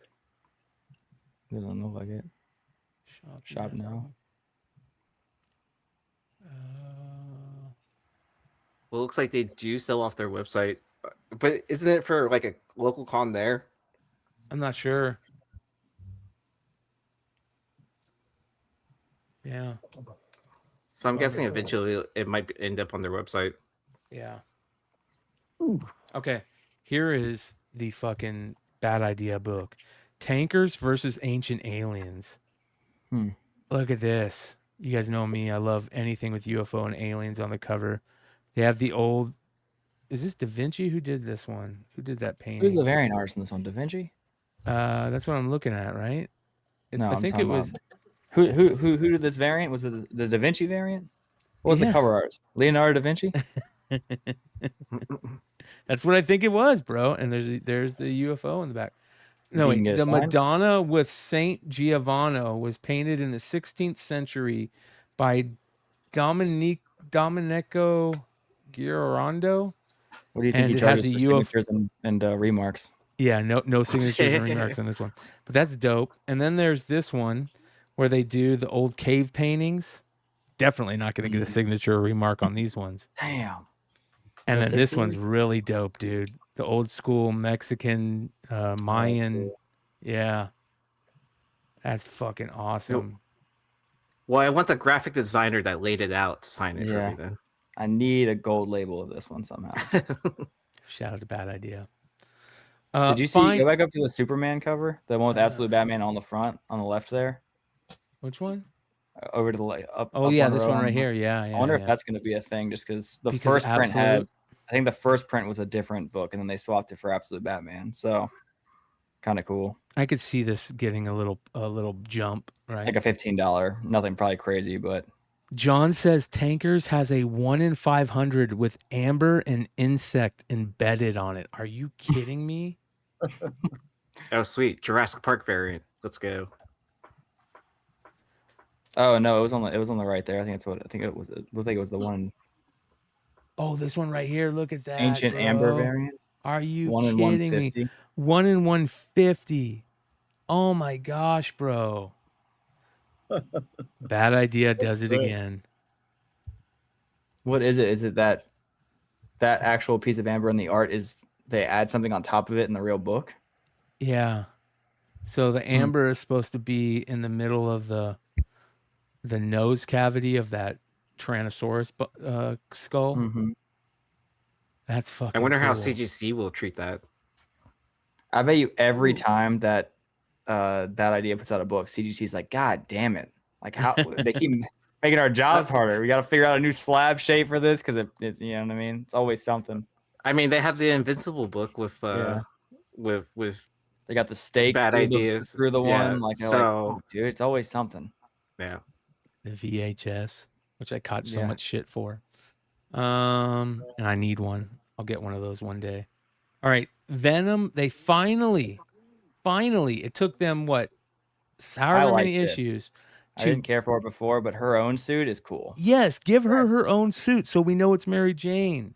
Like, I have no problem with that. Was it Shriek? Isn't that basically what she is? Is Yeah. Shriek the one that has the hair, but looks badass? That's Right? sick right there. I like the heels. That's kind of cool. So they should have went with this right off the gate. There is this one's pretty cool. Shikarii. Kind of has a Ji Young Lee thing going on. Feels This like. is the soccer variant. Vecchio. And then the foil variant. See, that's kind of cool playing on it. Yeah. I like it. I like that much better than the other ones. Yeah. So I didn't even mind the other design, honestly. I was just like, it just didn't feel like Mary Jane. You know what I mean? Like the smile being more clean and everything. I didn't hate it, but this is way cooler. A bunch of Wolverine stuff, Portaccio, X-Men. There's an X-Men soccer. This is Lobos. a really good Alex Ross right here. Mm-hmm. So that's dope, but check this out. Yeah, that's crazy. Another Did they at fucking least make Lobos. the Alex Ross an incentive? 1 in 100 Alex, or 1 in 100 Lobos. Oh, Yeah, that's nice. Yeah. Betsy Braddock, right? That is fucking amazing. Yeah, he's Magic and Psylocke are two of his best I want to do a cover with him. character he does. Fuck yeah. Hell yeah. I'd love to see that. Super nice guy. You know what about Lobos? He never misses on the faces. No. Yeah, he does not. He always gets the face. Like, This is a good one too. This is the 1 in 25 Akka variant. But yeah, that Lobos is it. We tried to get him to do a Sweet Death for the Kickstarter, but I don't think he had time because it's coming up fast. Here's he's the always- Kari Andrews foil, which is great too. Kari Andrews got that nostalgic design. Yeah, that 90s throwback. Yeah. And that is new comic or F.O.C. for this week. I'm going to remind everybody if you guys want to get the Black Cat Sway variant from Hive Comics, here is the link. You can use the code BEYOND15 to get 15% off. This is the Black Cat Heroes Con exclusive that is going to be available at Heroes Con, but he made a small amount available for the live viewers tonight. And also, if you guys want the Shikarii variant for Lady Mechanika by Shakarii, the black and gold variant, there's only 50 of these available tonight for you guys. And if you use the code BEYOND10, you will get 15% off as well through the night. And these will be gone by tomorrow morning. So if you want them, get them now. That's the way to get them. So shout out to Comics Elite and Hive Comics for allowing us to hook you guys up tonight. Some free cornbread. All right. It's about time. Let's get into it. I got at you, McClay. I hope this makes your comic book drama, because these dudes, goofy ass dudes. Into the news. Into the into the But let's get down to business. Have you guys seen the Blaze Pizza variant yet? Have you guys seen that yet? Huh? Mm-hmm. Yeah. This is kind of crazy. Wasn't that only available at like certain locations, like 6 or something like that? I think it wasn't that many were made. Like Blaze Pizza. Yeah. Yeah, like it was only at 5 or 6 locations, I think, across the nation that you could get this. Because each store had like 125 variants, right? Yeah, I thought it was such a small amount. 125 were made? Per store had That's them. still crazy. 450. Which is, and then it's still under 450. It still goes under the number that you would think is required, right? Like, because it's still under 1,000 or still under 3,000. Yeah. 600. 199, 400, 500, 205, 195, 400, 350, 184. Yeah, but I bet if you looked them up on 130 point, it would still say, it wouldn't be $600 or whatever, or $400. I think it'd be closer to that $200 price point. Who's the cover artist? That's a great question. I'll look that up here in a second. The Greek was telling me about this. He said people are like standing out there going, "I'll buy you a pizza. Just give me the." Yeah, I'm about to play that. I'll play that in a second. Okay. Yeah. So let's see here. Look at all these. They're up there. $199. Buy it now. I don't even know if those are buy it now. $200. I want the pizza too. Right? What's going on here? And I want and that shit they better be changed the hot when format it of arrives. the website. So I think didn't they? Or so. What do they do? Is this it? Is this them? Is this them? Where are they? Sold date. Close. Or is it just telling you the ones that are currently live? I don't know, dude. Or are those sold? I have no idea. So this is pretty crazy. So check this out. Here we go. Heat meal, and they're selling on eBay for up to $500 right now. Thank you, sir. Excuse me, man? Right now they're doing like a comic book. All right, here we go.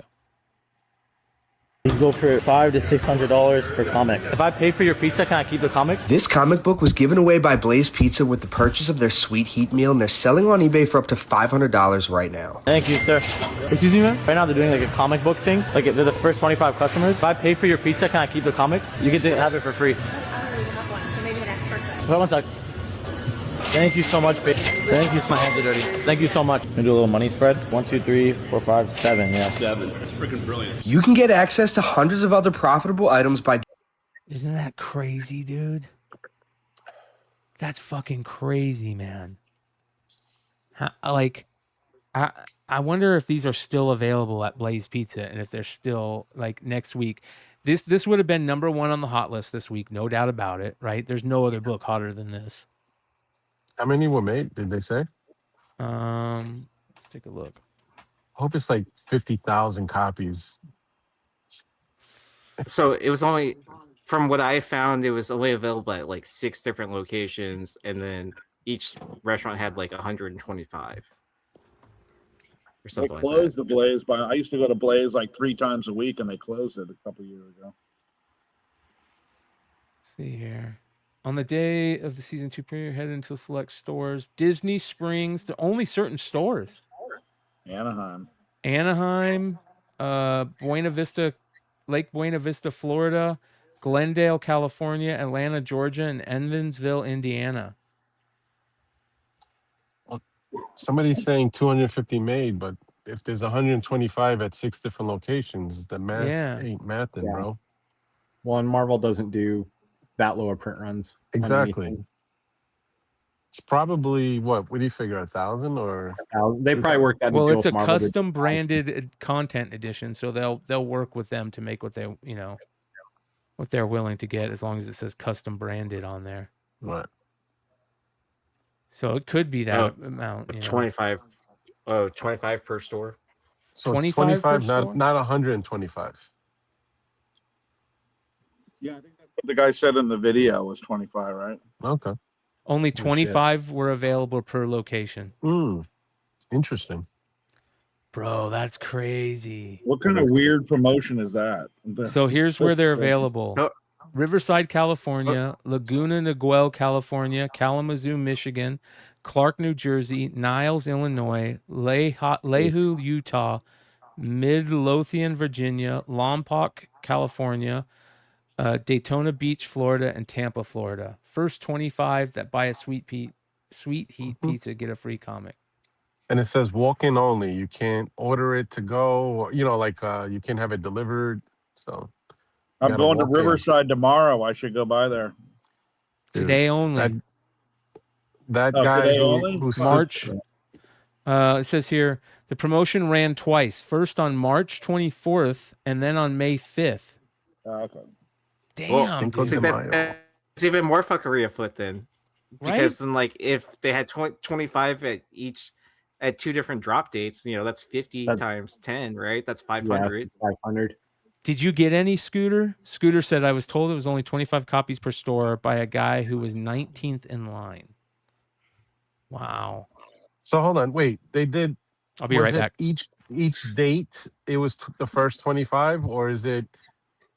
I would assume so, or they wouldn't have done it two different. So dates. then all right. So it's not 250 then. Then it's 500. 500. Yeah. I mean, Either way. Well, and then, no worries. There'll be a third date where 25 at each locations are going to be more available. And then a fourth date. So, there we go. 1,000 right there. Yep. Right. Is the series over already? Like, meaning it played the last episode already? Yeah. Yeah, the season finale happened, last week? Okay, so they were trying to wrap it up before the finale was over. But it probably dropped on the finale date, I would assume. It might have, yeah. That might have been the date. Yeah, so the opening and closing, but yeah, still. All right, so there's 500, not 250. If they did two separate drop dates for the same amount. 500. I mean, 400 either way, it's cool because you already know a good 20 or 30% are gonna wind up in some kid's hands with pizza grease and soda spilled on it, and I imagine that at least 60% of these locations there was exactly the same guy that was doing what the video that we saw. Well, he can't be there all at the same time, Well, not him, but a person just like him doing the exact same thing.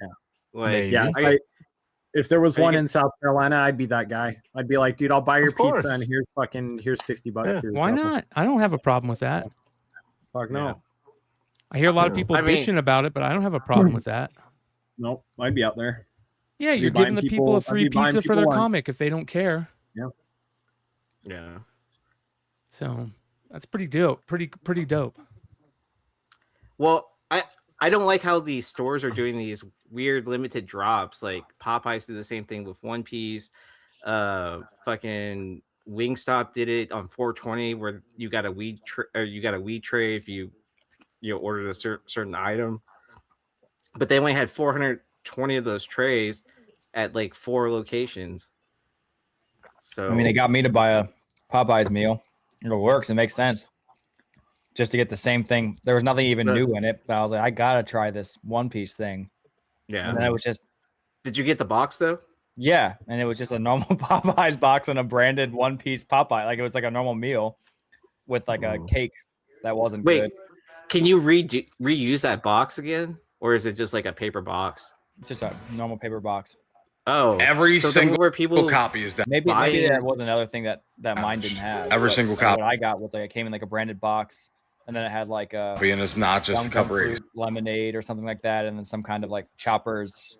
So there was a $500 box that was reusable that was only at 4 or 5, 6 locations. Okay. So that's what I'm trying to say is that these restaurants doing these collabs with whatever, but it's only available 6 locations across the country.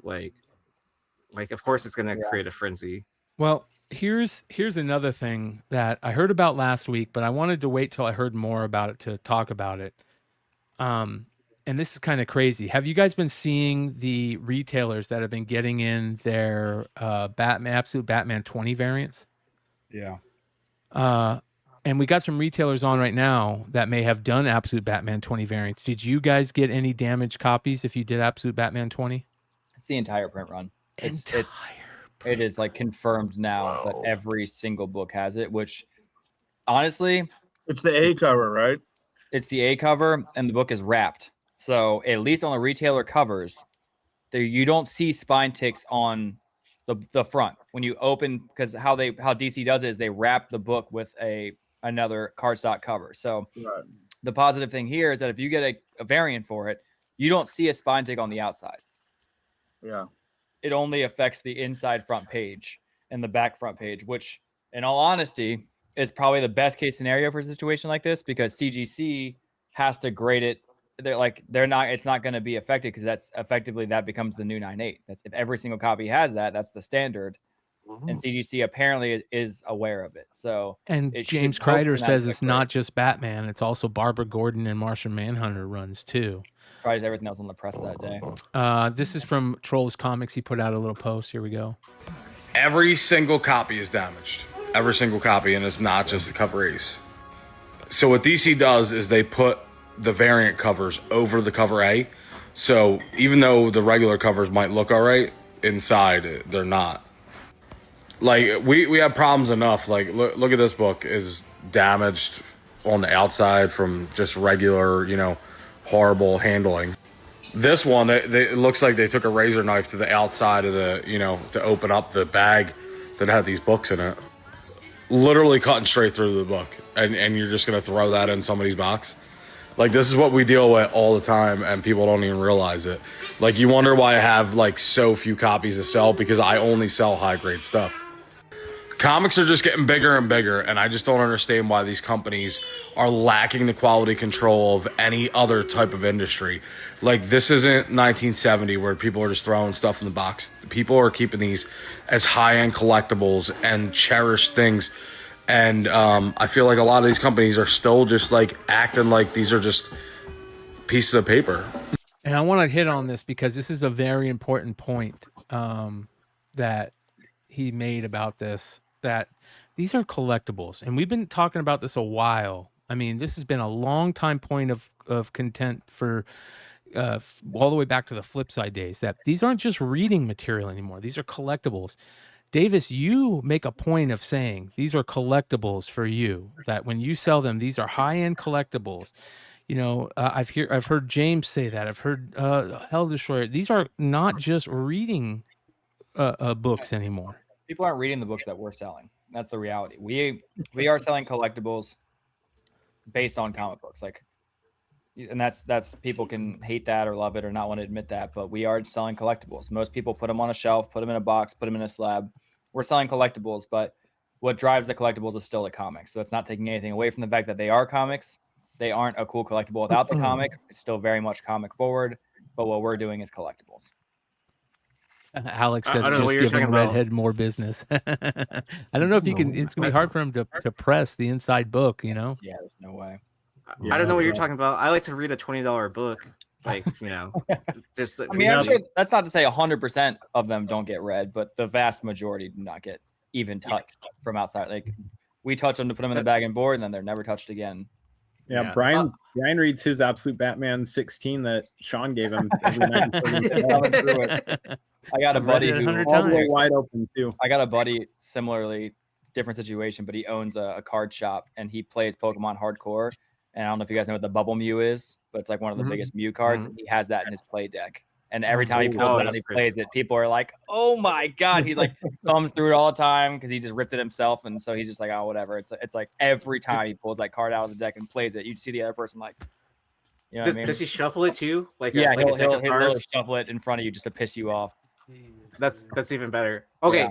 Also, to go back to this topic, I'm interested to see what PSA does. Yes. If people grade this book, this specific book, or any of these other known damage books, are they gonna follow the same kind of CGC set rules that if the whole print runs damage? I mean, you would think so, because again, that becomes the new 9.8. That's what the book is. They all have this. I mean, but there's no industry standard on grading like that. It's just the company's policies. Yeah. Yeah, and PSA's never been that way with cards. If you ever run a cards Right. that all has an issue with it, then none of them are 10s at that point. They Exactly. don't care. There's That's how it should be. Are people sending those back to Lunar to get replaced? This was my first Lunar delivery I've ever gotten, and it's got. Is that a great first impression for you? I think my they new said Lunar they aren't redoing them or something already. So what happens? They told everybody that they aren't going to accept returns while they're figuring out how to deal with it. Kreider said they sent out a notice that retailers were to sell the damaged copies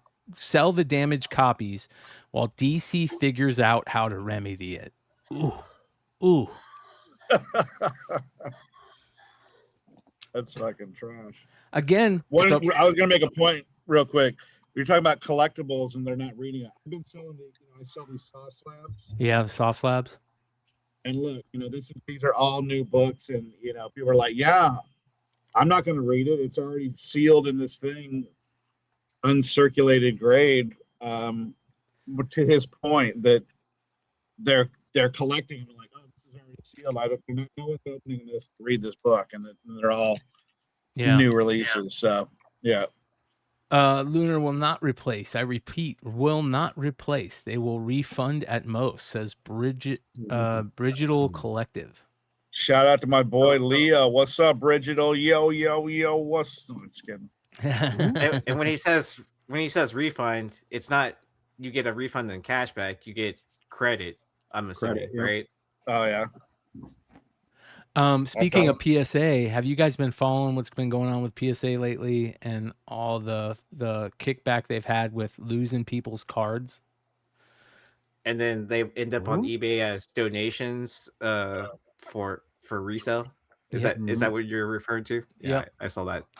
It's funny because listen, we used to love Boston Card Owner over here. The dude has become a complete shill and douchebag, but I'll give him credit. He's been reporting on this PSA case where they said they sent out the box. The box ended up showing up to the people, nothing in it. And you have all this weird stuff going on in the industry when it comes to sending back product, right? We've heard of people putting the address, like, if you sell a big card on eBay, it has to go to eBay authentication and it sends to a certain address. And whenever the people at the post office see that address, they know it's got some big PSA card in it. So they're ending up missing. There's people there's a guy at my post office that is, every time I go in with a PSA item, go into that thing, he goes, "Oh, you're sending a PSA, huh?" And I'm like, "Well, how do you know?" He's like, "Well, I'm a card reseller. Here's my card. Here's my company." You know what I mean? So there's a ton of people that work at these post office that know this, and it's got hundreds of thousands, could be $1,000 cards in it plus. So those are ending up missing.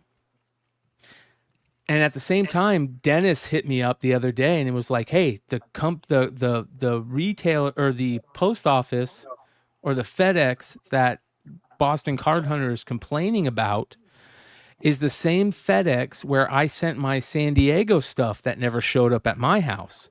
So, it makes me think that this FedEx knows when collectibles are coming out, right?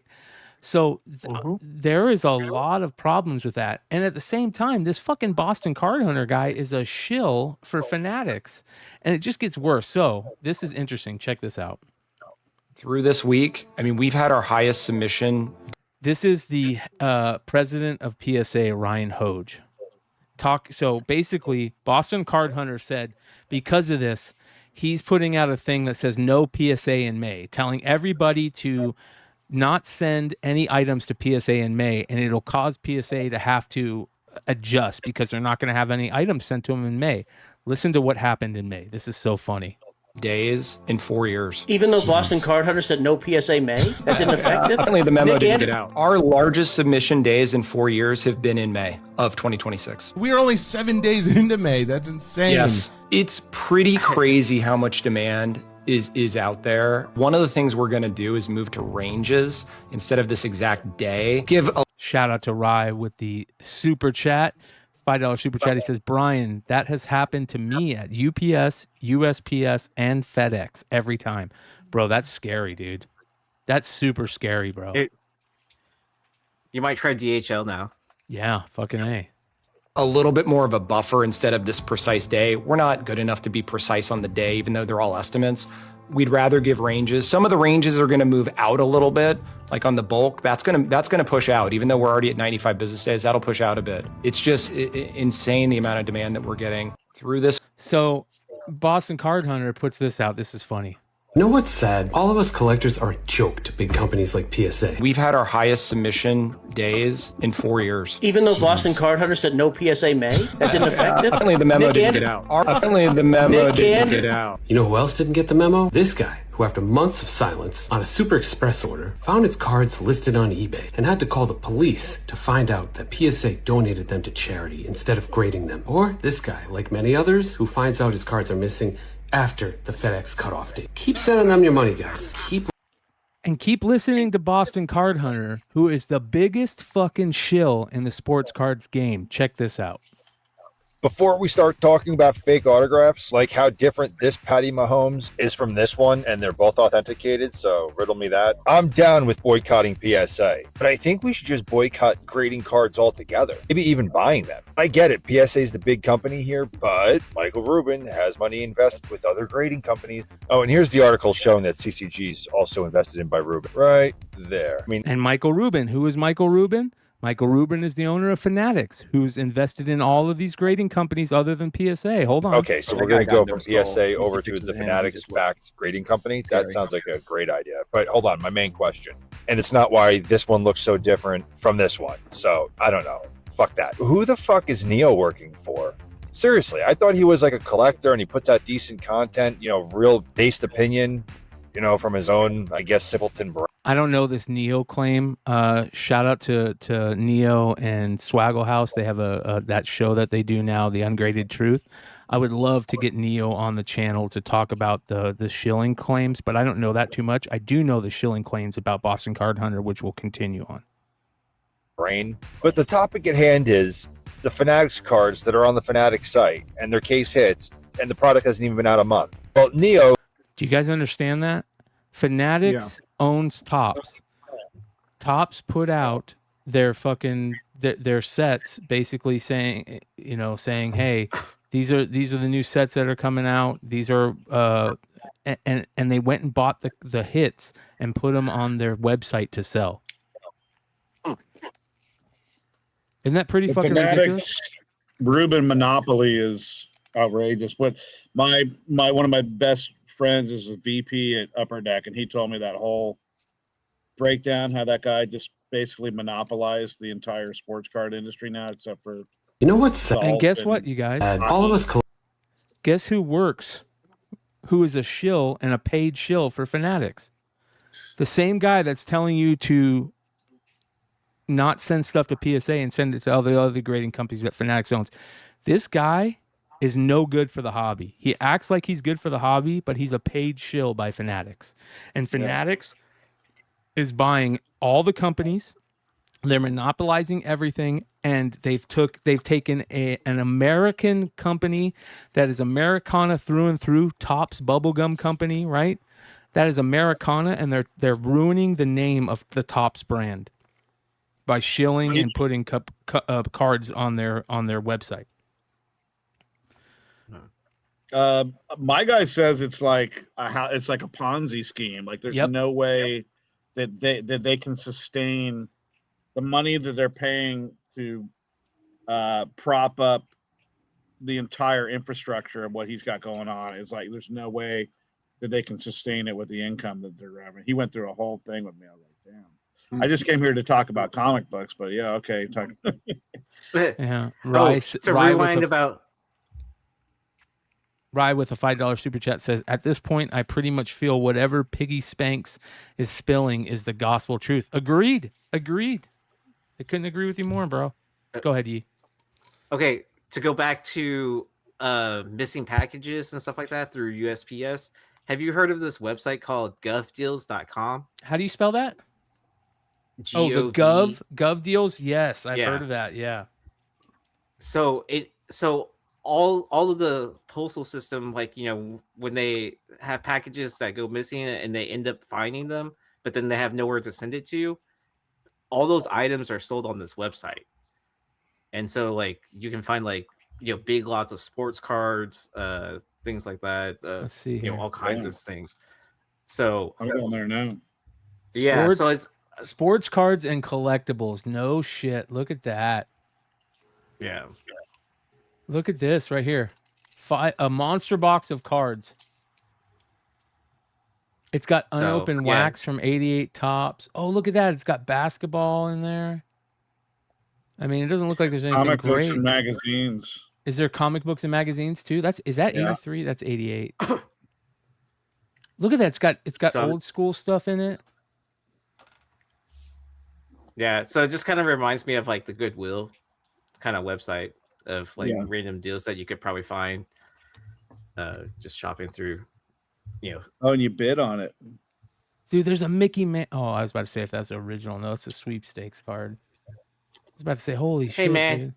It's on the internet and it's not a private link. It's free reigns. Like, eventually people are gonna find out about it. It's not like it's a kept secret. Oh, look at this one. Look at all these comics. I saw someone talking about it on social media anyways, so. Look at all these comics.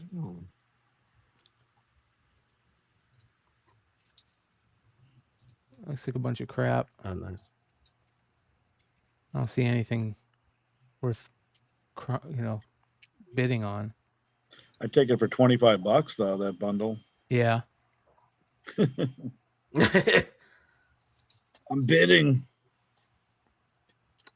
Yeah, that's crazy, dude. And that's the scary part, that this stuff ends up on a website, and it should have been delivered to somebody. What's funny is, remember how I thought I had my my KRS Comics Baroness cover? I bought those KRS Comics Baroness covers. The Ariel Diaz? I can't. Michelle Diaz, maybe. I went and looked at the tracking. They sent it to my house, and then it got sent back to them. So I have to reach out to KRS Comics. I don't understand why. It's funny. It says, hold on here. It says, let's find this right here. It tells me that last update delivered to original sender. So they sent it. If you look at all the tracking history, it sent it to my house, came to Arizona,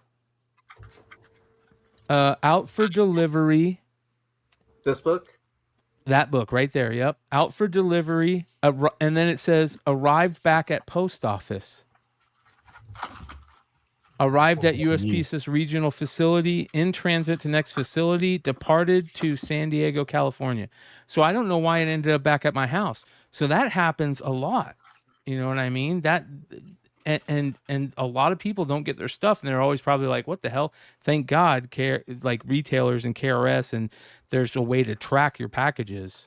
Because I thought somebody just stole it from my porch. You know what I mean? That there was probably a box out there and somebody just took it because it showed that it got delivered. Very interesting, but it got delivered back to them. Anyways, a bunch of bullshit. That's the type of stuff we're dealing with in the world where collectibles are so fucking expensive. You know what I mean? It's pretty unreal. Okay, let's see here. I think that is enough for a drama alert tonight.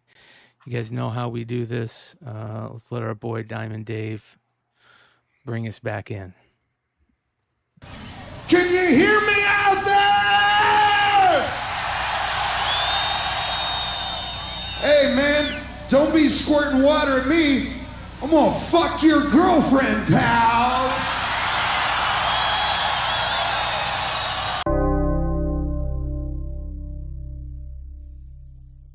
All right. We got some pickups. We're going to go through some pickups. From what I've heard, Yi has a order back from CGC. But real quick, I want to remind everybody, I want to give everybody a big congratulations that was lucky enough to get into Stein Packs 13. Because I don't know if you guys got a chance to see the replay of the opening of Stein Packs, but it was pretty fucking amazing. The books, that people won in the Stein Packs 13. And more than anything, check this out. I got to show you guys this. This is probably one of the craziest things that I've ever seen. We did open them live on both channels, and there was 66 total packs for this.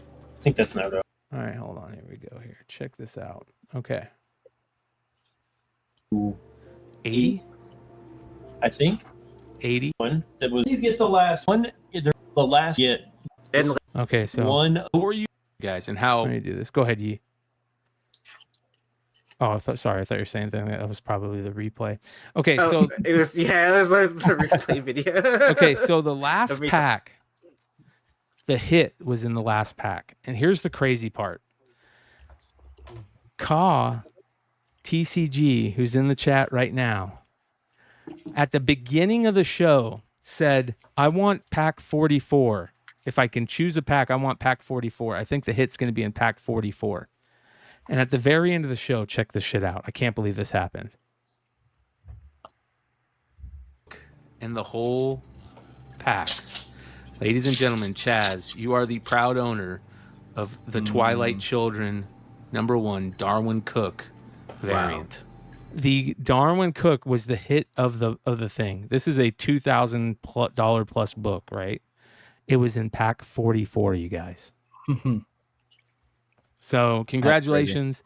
So many amazing books were won that night. I'm just kind of going through this real quickly to kind of show you guys some of the stuff that was in there. See if we can find some of these. There was multiple $1,000 plus books. There was, let me go ahead and go playback speed. Let's go 3.0. There we go. There was multiple vintage books in high grade. Everybody got their money's worth. There was a Rye won one of the San Diego Comic-Con Grommets books signed by most of the crew, signed by me, Yi, Hood, Stein, Clutch, Leg. It was very cool. There were so many books won. We went through 66 packs. They sold out in minutes. The buy-in was $200 for each pack. The floor was $200. The ceiling was $2,000. There was multiple packs that were over $1,000. Multiple packs that were over $500-600. It was really crazy. There was a lot of really cool books that were won. And shout out to Stein, who this is. I truly believe that his mystery packs are some of the best in the game. He's been doing it for a long time. There was a ton of crazy Bruce Timm, rare Bruce Timm books. He goes around the country for work, and he looks in comic shops around the country. And the books that he buys that he thinks are ghost books, he gets graded and he puts into these Stein packs. Yeah, you, Rye, you, 100% you. So this was pretty amazing. All the packs are kept on camera as he's opening them. The randomization of the winners is pretty crazy. He gave away a medal, the only medal, I believe, 9.8 on the Pop Report for the Adam Hughes Vampirella was one of the books he gave away. There was multiple books that were the only books on the Pop Report. I know that for sure. And Stein's type of books he's looking for. They're all ghost books that he picks up. A lot of IDW, G.I. Joe, Royal variants, a lot of Bruce Timm books, a lot of Darwin Cook's book. Mr. Longshort won the Darwin Cook Starfire variant. This is a cool lot right here. This is a signed Perillo Raw book and a very rare Emerald City Comic-Con double signed Lady Death comic signed by both Marat Michaels and Brian Perillo. Only one, there's none available on eBay, limited to 150. Like, these are the type of books that you see in Stein Packs.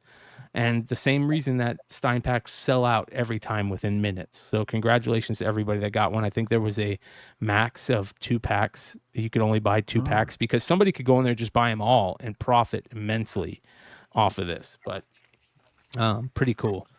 Pretty cool stuff. Shout out to the House of Stein. All right, here we go. Let's get into some pickups. You want to start, E?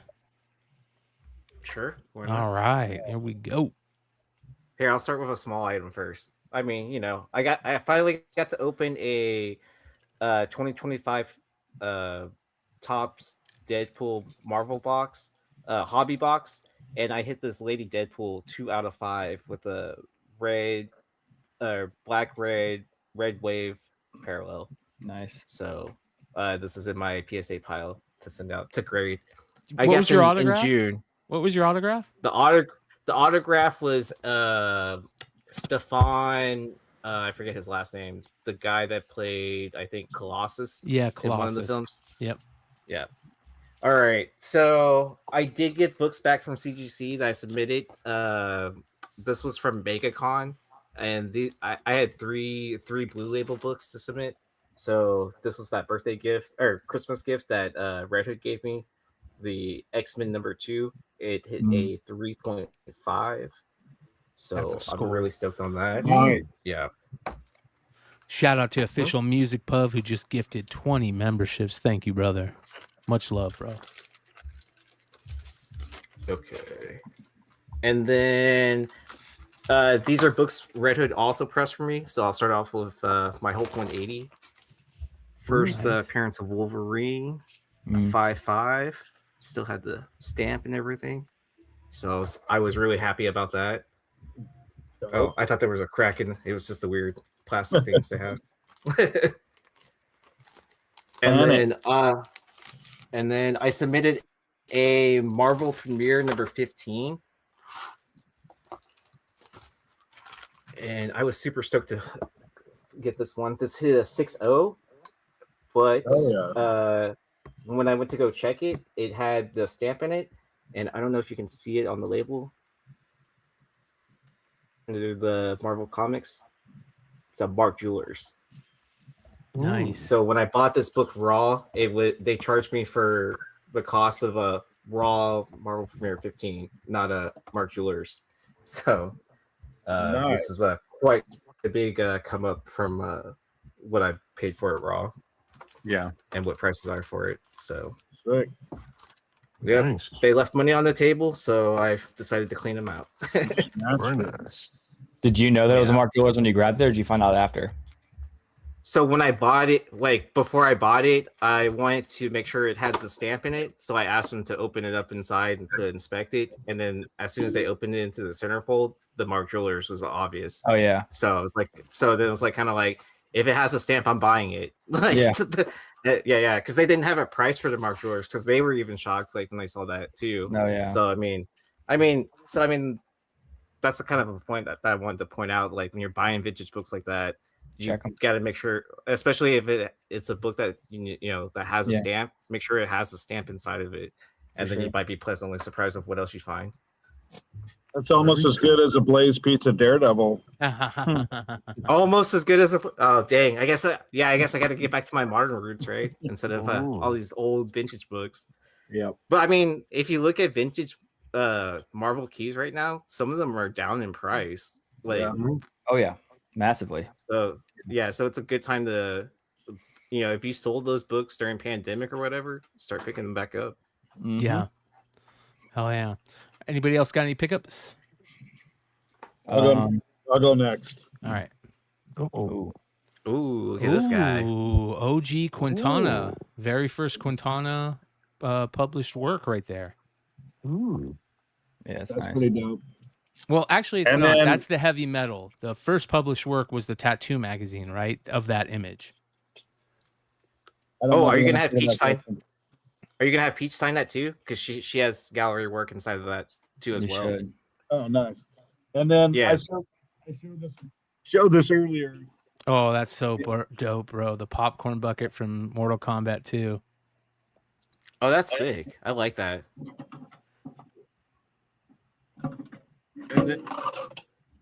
Oh, that's dope, dude. That's cool. That's cool. Very cool. Yeah, that's cool. There you go. Is it heavy? Are you gonna wear the helmet now? You can't put it. Won't fit over your head, which sucks. Oh yeah. It's got it fits the bucket. An internal ring that keeps your head from getting in there. That's a bummer. That's a bummer. All right, who wants to go next? I mean, I'll go. So a lot of people don't know that I do work with that band Bad Omens. And a few years ago, we put out a comic book run. Well, hold on. Jungle. You can't just jump over that, ladies and gentlemen. I don't think Davis realizes how big this band is. They're one of the biggest bands in the world. So explain who Bad Omens is and your relationship with them. So Bad Omens is a metal band that I'm friends with, that I've been friends with for a very long time. The first time I ever moved out of my parents' house was with Noah, the singer, and I've been friends with them for a very long time.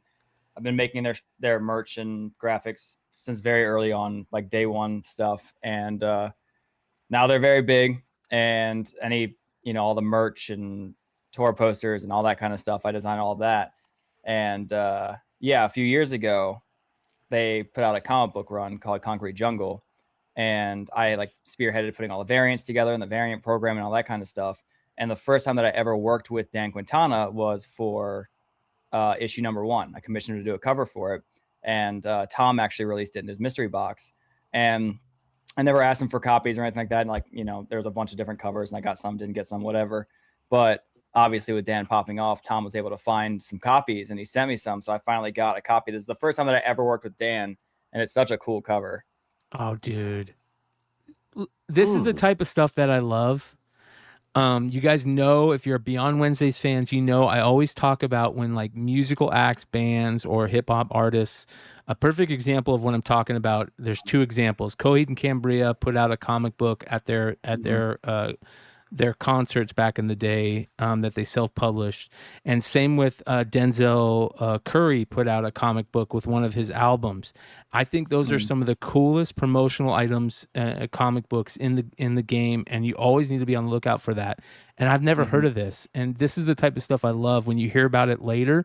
Early Dan Quintana work with a badass band that's out there that was through their promotional stuff. That's so dope, dude. Yeah. So how many of those do you think were printed of the Quintana covers? So this one was like I said, it was in Tom's box, which I think, so there was 2 different versions. There was one version that was a slightly brighter, and the logo was a blue tone. And so what he did was he printed 500 of 2 different covers. So that way, if you got his box, you didn't know which version that you were getting. And then I think he did a limited to 100 foil. That was that's going to be super rare. I don't even know if I've seen those anywhere, but that one, or maybe it's not even a foil, it's just a black and white, that's limited to 100 copies. If I'm not mistaken. So that one's super rare. And then 2 different colorways of this one that are 500 a piece. So, bro, that's so cool. Yeah, it was in Tom's box. I want to say this came out, when did we release this? 2023 probably. So that's the other thing, again, it's actually my first written work in comics is technically issue 3, because I took over the rest of the run. I did 2, 3, and 4 of. I was going to ask that because you worked on this. So is this your first published work in comics? Issue 1 and 2, me and Noah put together the story for it, and then it was written by Kevin Rodatelli, and then I think it is 2, 3, and 4, or 3, 4, and 5. I don't remember which ones it was, but I was out on tour with the band, and we spent 2 or 3 days in the green rooms before each show writing the last couple issues. So technically, I was about to say, are these still available? Holy shit, no way, right? Is that one available? No, it's sold out. So yeah, I was about to say. Yeah. But yeah, the first time that my name appears on a comic was either 3 or 4. Been a hell of a time to find out.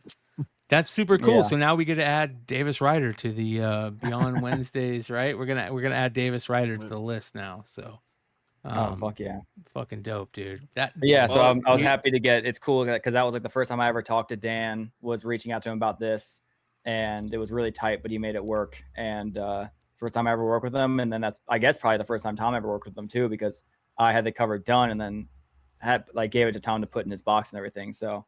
Super cool, and I'm glad to have a copy now of especially with the Dan Quintana hype, and now we're working with him as well, and then to have it okay, now I got a copy of the book that I worked on, and you know what I mean, it's cool, kind of full circle. So that's cool.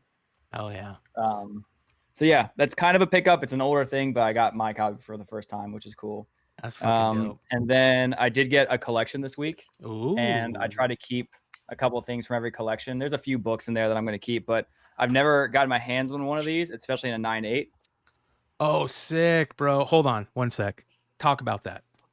Yeah, so this is the insert comic. I don't actually know what like the content is. I don't know if this is just a reprint because it's very thin. I don't know if it just reprints the full Spawn one. I don't think so. But this is what was inserted in the VHSs. So nice. To get it in a 9.8 is super cool. I actually like the small comics. It's, you know what I mean, like floating in the CGC. It's a super. It looks great, I bro. They do a good job with it.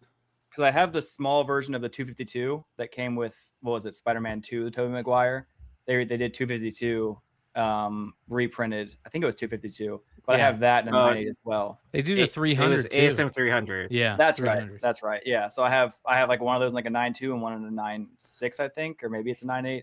But yeah, so when I got the collection, I was like, this is one of the couple books that I'm going to keep. Oh damn! So was this not okay? So it was with the VHS, right? Yeah, that's crazy. So yeah, I picked up a lot at an auction house so cool, of like man. 20 of Yeah. these things. That's so So sick. this one's going to. I told this one. I'm gonna send this one to Mark Spears. So Oh, Mark shit, has nice. always said he wanted one of these. So this one I put aside for Mark. It comes with the that little thing right there, that Todd McFarlane's comic book thing on the far left, I guess, or right, is numbered. It's numbered on the back. So Oh, that's sick. yeah. So that's where So I that do have one other thing as well. It's technically it's my own book. I'm releasing this week, but I got them in today and I'm super pumped about this. This is actually the first time anyone's going to see it. And I'm like excited to release this, but also just excited because I think this is the best dork cover that's ever been made. Obviously it's Brett Bean cover A, but John Boy Myers. Oh yeah. He killed and that. then but then wait. A wraparound yeah. foil. Oh, sick. I mean, that's pretty fucking cool. Yeah, that's dope. Yeah. It's like I think it's a Desolation is Small kind of nod too, because it's like the dragon chasing him through the coins. You know what I mean? Yep. So I opened this today and I've been like looking at it all throughout the day. I'm like, dude, this book is so rad. The foil looks crazy. So yeah. That's to me is what I hope that they do, that comic publishers do correctly, is make the foil stand out. You know what I mean? Like that's what well, I this is want. their matte foil. Image has the two different types of foil. So this is like the matte foil, which is way more readable. I don't even do the high shine gloss foil anymore, just because I feel like you can't see what you're looking at half the time. It's like a mirror. So I like the gold matte foils for sure. Release it now, Dave. Yeah, I'm dropping that this week. You're dropping Super that cool. cover this week? Mm-hmm. That's sick. Nice. So on what show are you going to drop that on? Wednesday night? Wednesday night. Yeah. I don't know the print count or anything yet because I haven't even gone through. I literally cracked open the first box and just grabbed a copy off the top. But so I don't know. I'm hoping that they all came in solid. 500 were made. So, but just John Boy, every time that we do a cover, he's like, "Can I do a wraparound?" That's the first question every time. He loves doing wraparounds. So like, I mean, just see like, I probably should have opened it and show like the full. There you can see like the full image of the thing. You know, the dragon.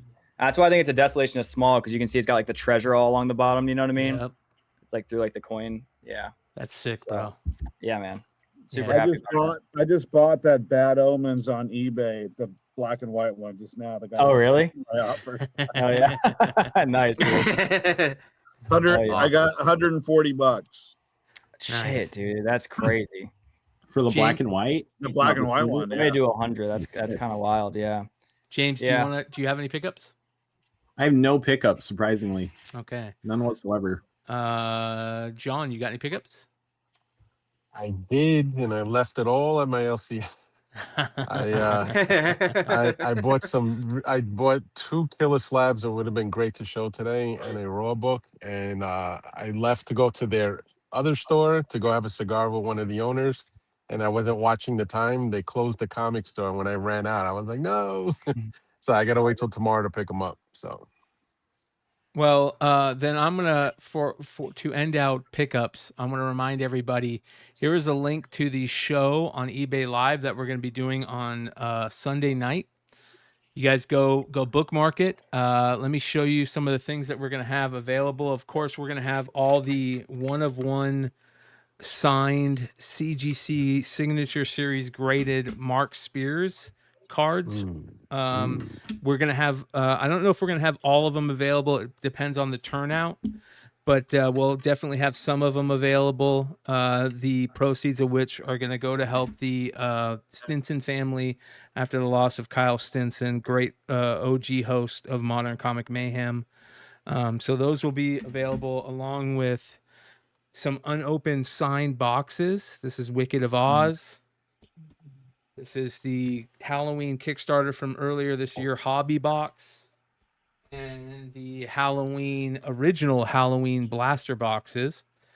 And we're also going to have a bunch of signed books available from Mark as well. But some of the other books that we're going to have, just examples. This is a cool Trinity Peach Momoko. We got the Brett Booth wraparound WonderCon variant. We got some of the Midnight Man variants are going to be available, including first appearance of Dead End. And the beautiful, this sketch cover is gorgeous. It's spot foil on the Midnight Man is spot foil, and then the Keen Spot is spot foil as well. We're going to have this. This is the limited spot foil Monsters Halloween variant. That was a secret variant. And then this is super rare. This is the Midnight Man metal variant. Let me show you this. Look at this back cover. Look how dope that back cover is. The foil. And then look at this. I've decided that I'm going to sell my copy of Sweet Death because, and I'm glad I have Davis here right now. I have told Davis multiple times that I want sketches from Davis, from Will, and from Simone on the back covers. And I am putting him on the spot right now and holding them to that. Davis, I want you got to hold me 3 copies and you got to sketch one. I'll reach out to Will, make sure he gets one to sketch, and make sure I want sketch covers of each one of these. If you guys don't know, the back cover has a really dope sketch cover back cover. So that's my plan, and I'm going to hold Davis to it. And if it doesn't happen, you guys let me know. So you guys come hang out with us. All the Mark Spears stuff is because he saw that Kyle had passed and he wanted to help out the family. And I can't tell Mark, the gratitude is immense. And here's Kyle's best friend who is in the chat right now, Chuck, that's saying that's super cool, bro. So shout out to him for doing that. And shout out to Painey for the $1.99 or the £1.99 super chat saying, missed the show, but I'll catch on the rewind. Shout out to our UK brethren right there. So those will be some of the stuff that's available on Sunday night. Here is the show, the link. I'll go ahead and put the link in the live chat again so you guys can see it. If you're catching this on the rewind, there's the link. I'm going to put out a little post on IG as well, sharing it to all the Mark Spears fans, because those are some really, really cool Mark Spears books. Plus, we're going to have signed Brett Bean, signed John Tyler Christopher, Absolute Batman 16. Yeah, Absolute Batman. We'll have, if I don't have the Absolute Batman, you know what I will have? I'll have the Absolute Batman 13 eBay Live Guillermo March variant, which is probably the rarest, if not one of the rarest Absolute Batman variants. They sell for $350 to $400 plus raw. So I might have one of those available. That'll be Sunday night.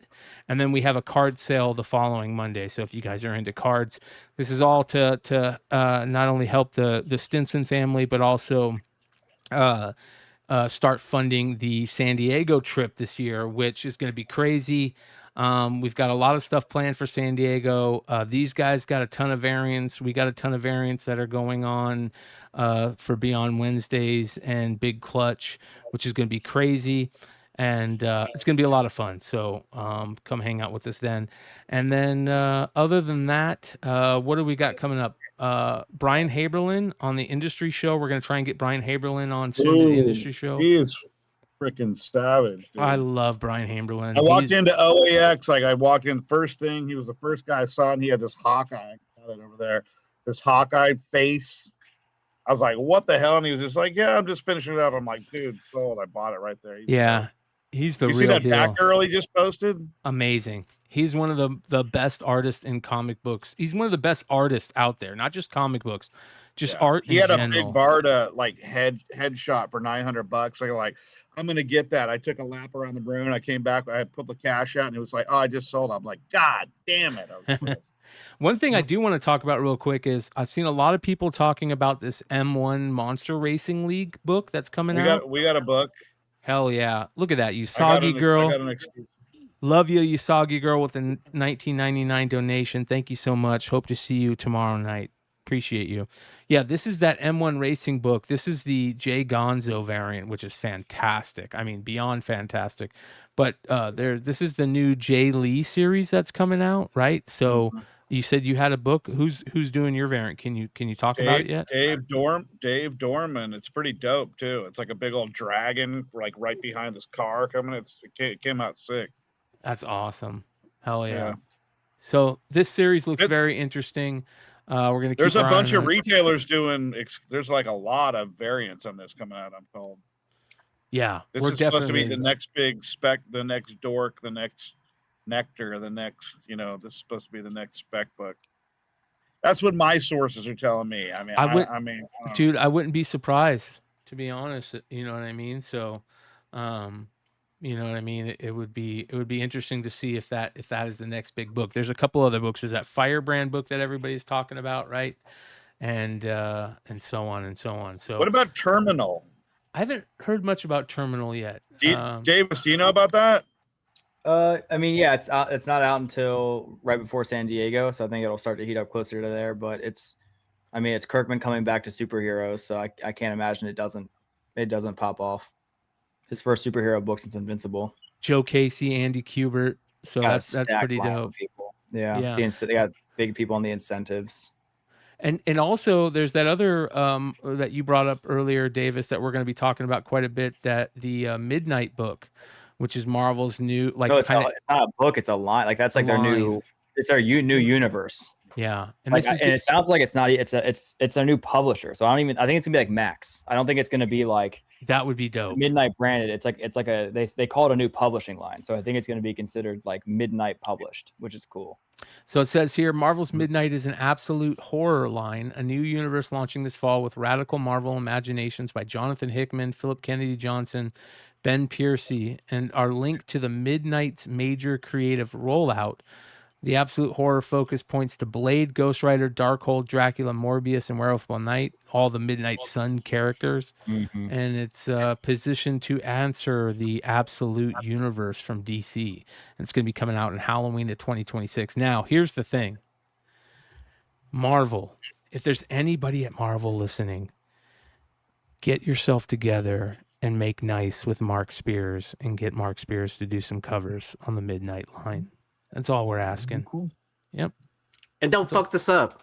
I know DC's got some crazy fire for Halloween covers that are going to come out.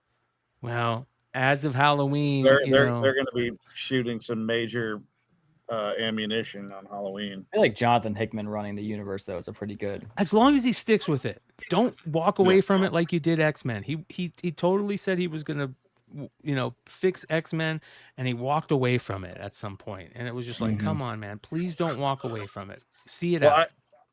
There's also there is a Ghost Rider completely finished animated series already done in the can, and I don't know when they're rolling that out, but it's supposed to be super dark, so maybe that'll get some traction. Kind of align. They could align at the same time, be a Halloween release, kind of like what they have for like Marvel Zombies and all that. Yeah, we need that. We want that, And I got it. My new album coming out. I've got a Midnight Sun song on it, so it's perfect for me. Oh, well, hold on. New album. Nice. Talk about this a little bit. What's up with the new album? My new album? Yeah. Well, I mean, I had an album come out like about 6 weeks ago, The Death Dealer. Here it is. But I have another album coming out. I don't know when. It's up to the label when they're going to put it out. That's Tyrant of the Dead. But this is that artist that out of Russia or something, or Bulgaria? Yeah, this is the guy that's going to be doing G.I. Joe. Can't hear you. This is the guy that's going to be doing the G.I. Joe, Dusan Markovic. So. Oh, sick. That's dope. Where can they find this album, bro? Good. Try Amazon, but it's like the Massacre Records, who I sued this label in like 2004, and then now I'm back releasing an album with them. I won the lawsuit too, in German court, and now I'm back doing an album with them. But I don't know what their distro is in the U.S. I think it sucks, so it might be expensive to get. If you want one, that's dope. like 20 of them. Real quick, check Night out of Comics. Discogs. Real quick, hold Discogs. on. Hold on. Night of Comics said with a $5 super chat that I forgot. Is the movie good? Asking about Mortal Kombat. I liked it. There we go. All right, go ahead, Yee. Not gonna win an Oscar, but it's fun. Oh, I was gonna say, check out discogs.com because you can find like pretty much any band, album, whatever they've put out. Like, someone is selling it. Oh, and it's like discography. I thought you were saying Discog, and I was like, check out Disc. Like I thought you were making a dick. Check out Discog. I was like, all right. It's a huge music. Discog. I know what you're talking about. Yeah. All right, That's before funny. we leave you guys, I want to say thank you immensely to all the people that have dropped support for the channel tonight. You guys' support of the channel has been amazing lately, and I can't thank you enough. So shout out to Painey, shout out to Night of Comics, shout out to Music Pub, shout out to Rye, shout out to B. Jaroni. You guys are amazing. Like I said, Ronnie, can't thank you enough for supporting the channel. And we appreciate you. If you're not subscribed, hit the subscribe button and hit the like button. We're gonna go bullshit backstage for a little bit, and we'll see you guys tomorrow night on eBay Live. Link is in the description. And one last quick hit. I don't know if they're still available, but if you guys want to go get the Shakarii black and gold variants, there's only 50 available for Beyond Wednesday viewers tonight. There's a print run of 380. They basically sold out, but he held 50 for Beyond Wednesday's viewers. So if you guys want that, I just dropped the link in the live chat. And then shout out to Hive Comics, where we have the Black Cat Sway variant available for you guys. This is their Heroes Con exclusive, where they put a few aside for us tonight for you guys. If you guys want to go check that out, there's that. You guys can use the code Beyond 15 at Hive Comics to get 15% off, and you can use the code Beyond 10 at Comics Elite to get 15% off the Shakarii variant and anything on the website as well.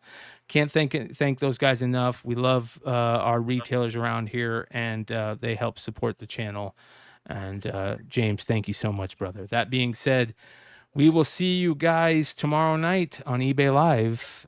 Make sure to go check all these guys out. They've got sales coming up all this week, and they're going to be at all kinds of cons and have some great drops. Get the Dan Quintana drop at Amazing Las Vegas coming up at the end of this month, which is absolutely gorgeous. And we'll see you guys next time. Adios.